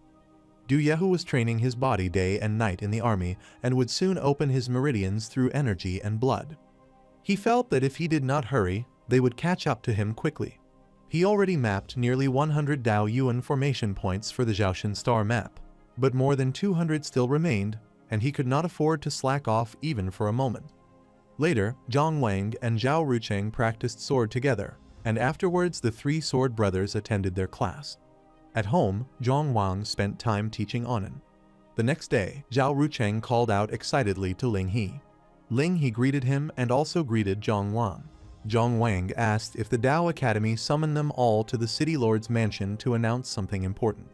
Ling He replied that it was about the three cities Dao debate. He explained that this year's competition would be held in Finland City. As the name suggested, the three cities Dao debate was a joint Dao performance competition among the three nearby Dao academies. Its purpose was mutual sparring and sharpening, and it also served as preparation for the County Dao Academy exams in November. He gave the example of Daishan County, where the North Wind snow performance led by Kingland City and Beilu City became a well-known event, attracting many visitors every year. In truth, it was only a Dao performance competition organized by 5 surrounding cities together. Compared to that, the three cities Dao debate was much simpler and more straightforward. The three nearby cities taking part were Wangzhong City, Finland City, and Sanshan City. All the students were present in Finland City, including the three sword brothers and Huang Azhen. Grand Master Dong Ah and the Lord of Maplewood City, Wei Feng, were also on stage. Zhang Wang thought that, after all, this was the first competition hosted in Finland City since Grand Master Dong Ah arrived, so it would definitely be grand. Ling He noted that the appearance of both Grand Master Dong Ah and the City Lord together showed that this year's three cities Dao debate would not be ordinary. Grand Master Dong Ah explained that, as usual, each Dao Academy would select 2 first-year, 2 third-year, and 2 fifth-year students to participate in the event. He said that winning a match as a first year earned 10 Dao merits, third years earned 20, and fifth years earned 50. Lord Wei Feng of Maplewood City added that the city lord said straight out to win at all costs, and that those who lost should not blame him, General Wei Yan, if they were punished behind the scenes. Zhang Wang thought that winning a match granted not only Dao merits, but also the chance to spar with outstanding Dao friends from other cities, an opportunity not to be missed. Huang Azhen scoffed, saying that the so-called first years consisted of core students who trained for about a year and were chosen from the last batch's disciples. Ling He asked if Huang Azhen ever participated in the three cities Dao debate before. Huang Azhen said that of course he had, and when he first entered the inner academy, he was among the top 3 alongside Lai Jianqiu and Wang Changxiang. He added that they called him the fire element genius, a Zhan, and laughed that he did not expect it. Zhao Rucheng chuckled and asked how he ended up like this now. Zhang Wang agreed that he really did not look like the fire element genius anymore. Huang Azhen sighed and said it was because he got addicted to drinking and women, neglecting cultivation, and others gradually pulled ahead of him. Ling He told Zhang Wang that he should learn from this. As Zhang Linchuan passed by, Huang Azhen scolded him for not watching where he was going. Zhang Linchuan turned around, placed a finger on his lips, and signaled him to be quiet. Huang Azhen recognized him and remarked that he was a fifth-year student favored by Grand Master Dong Ah and should be in the front row, so he wondered why he was standing there with them. Zhang Linchuan whispered that he purposely moved back to avoid the attention of Grand Master Dong Ah, worried about being picked. Grand Master Dong Ah announced that their academy decided to have Zhang Linchuan lead the three cities Dao debate. Zhang Linchuan placed a hand on his head and admitted that it was a lot of pressure. The Grand Master Dong Ah asked if he felt too much pressure and said that if he was unhappy with the academy's decision, he could speak openly. Zhang Linchuan said no and admitted that although the pressure was great, he felt confident. He believed he would definitely give his all. Huang Azhen laughed and praised him, saying that he really lived up to his name, and even Grand Master Dong Ah recognized him as the academy's #1. Zhang Linchuan said that if Zhu Weiwo and Wei Yan both participated, he would have no chance to work hard. Zhang Wang asked why Zhu Weiwo could not make it since General Wei Yan was in the army. Zhang Linchuan explained that Zhu Weiwo was on a mission chasing one of the 9 great demonic lords, the heart-devouring demon. Everyone was surprised by this. Zhang Linchuan explained the 9 great demonic lords, naming them as the carefree demon, the forgetful demon, the masked demon, the fortune-telling demon, the executioner demon, the flesh-carving demon, the hymus demon, the soul-eating demon, the bloodthirsty demon, and the heart-devouring demon Qingwen. He said they were infamous for their terror, ravaging nations and committing countless atrocities, and were rightly feared as the world's most notorious villains. Even though Qingwen was the weakest among them, he was still a 6th-rank powerhouse who opened the heavenly gate, worthy of being called a Tinglong cultivator. Everyone was surprised that Zhu Weiwo, just a student from a city Dao academy, was actually pursuing him. Grand Master Dong Ah said that this year, in the first-year Dao debate, the academy decided to reserve one spot for the newest disciples to show that talent kept emerging through generations. Fang Heling wondered aloud if news of him almost condensing his second Dao rotation reached Grand Master Dong Ah. The students whispered that Fang Heling stood out among the crowd and that no one else deserved the spot. Grand Master Dong Ah gestured with his finger and announced that the spot was decided for Zhang Wang. Fang Heling's eyes filled with tears, and as he climbed the stage stairs, he objected, saying that he could not accept the decision. Grand Master Dong Ah asked if he dared to oppose the academy's decision. Fang Heling stammered, unsure of what to say. At that moment, Lord Wai Feng of Maplewood City stood and laughed, telling the Grand Master Dong Ah not to be angry, as the city lord would handle it. He did not expect the disciple to openly oppose the decision. Lord Wai Feng of Maplewood City then addressed Fang Heling and said that if he did not agree, it was simple. Anyone who objected could come onto the stage and fight, and the winner would take the spot. Grand Master Dong Ah called Zhang Wang to the stage. Zhang Wang stepped forward, bowed, and asked if he might harm Fang Heling following the Grand Master Dong Ah orders. Fang Heling, already on stage, exclaimed in disbelief that an unestablished disciple thought he could hurt him. The two faced each other silently. Grand Master Dong Ah reminded them that no crippling and no killing was allowed. Lord Wai Feng of Maplewood City signaled for the match to begin. Fang Heling stepped forward, assuring Zhang Wang that as fellow disciples he would not injure him seriously. He held twin flame blades in both hands. Before Fang Heling's attack could reach him, Zhang Wang countered, striking first and knocking Fang Heling to the ground. Ling He commented that Zhang Wang's skill improved even more, and Zhao Rucheng noted that it seemed the body training was really effective. Fang Heling lost consciousness, and the students cheered for Zhang Wang. Fang Heling regained his senses and shouted in anger, claiming he was not finished, and challenged Zhang Wang again. Ling He remarked that it was shameless, saying that during the time Fang Heling was unconscious, Zhang Wang could have defeated him 10 times over. Huang Ajin accused Fang Heling of cheating, and Zhao Rucheng encouraged Zhang Wang to finish him off once more. The students shouted together for Fang Heling to get down. Fang Heling protested, pleading for them to listen to him. Grand Master Dong Ah interrupted, ordering him off the stage and calling him a disgraceful fool. Fang Heling left the stage angrily, warning that Zhang Wang would never successfully lay his foundation in his whole life. Zhang Wang watched him silently. Grand Master Dong Ah placed a hand on Zhang Wang's back and observed him, remarking that the foundation diagram he used was not the Gyuan array. Zhang Wang thought that he was found out.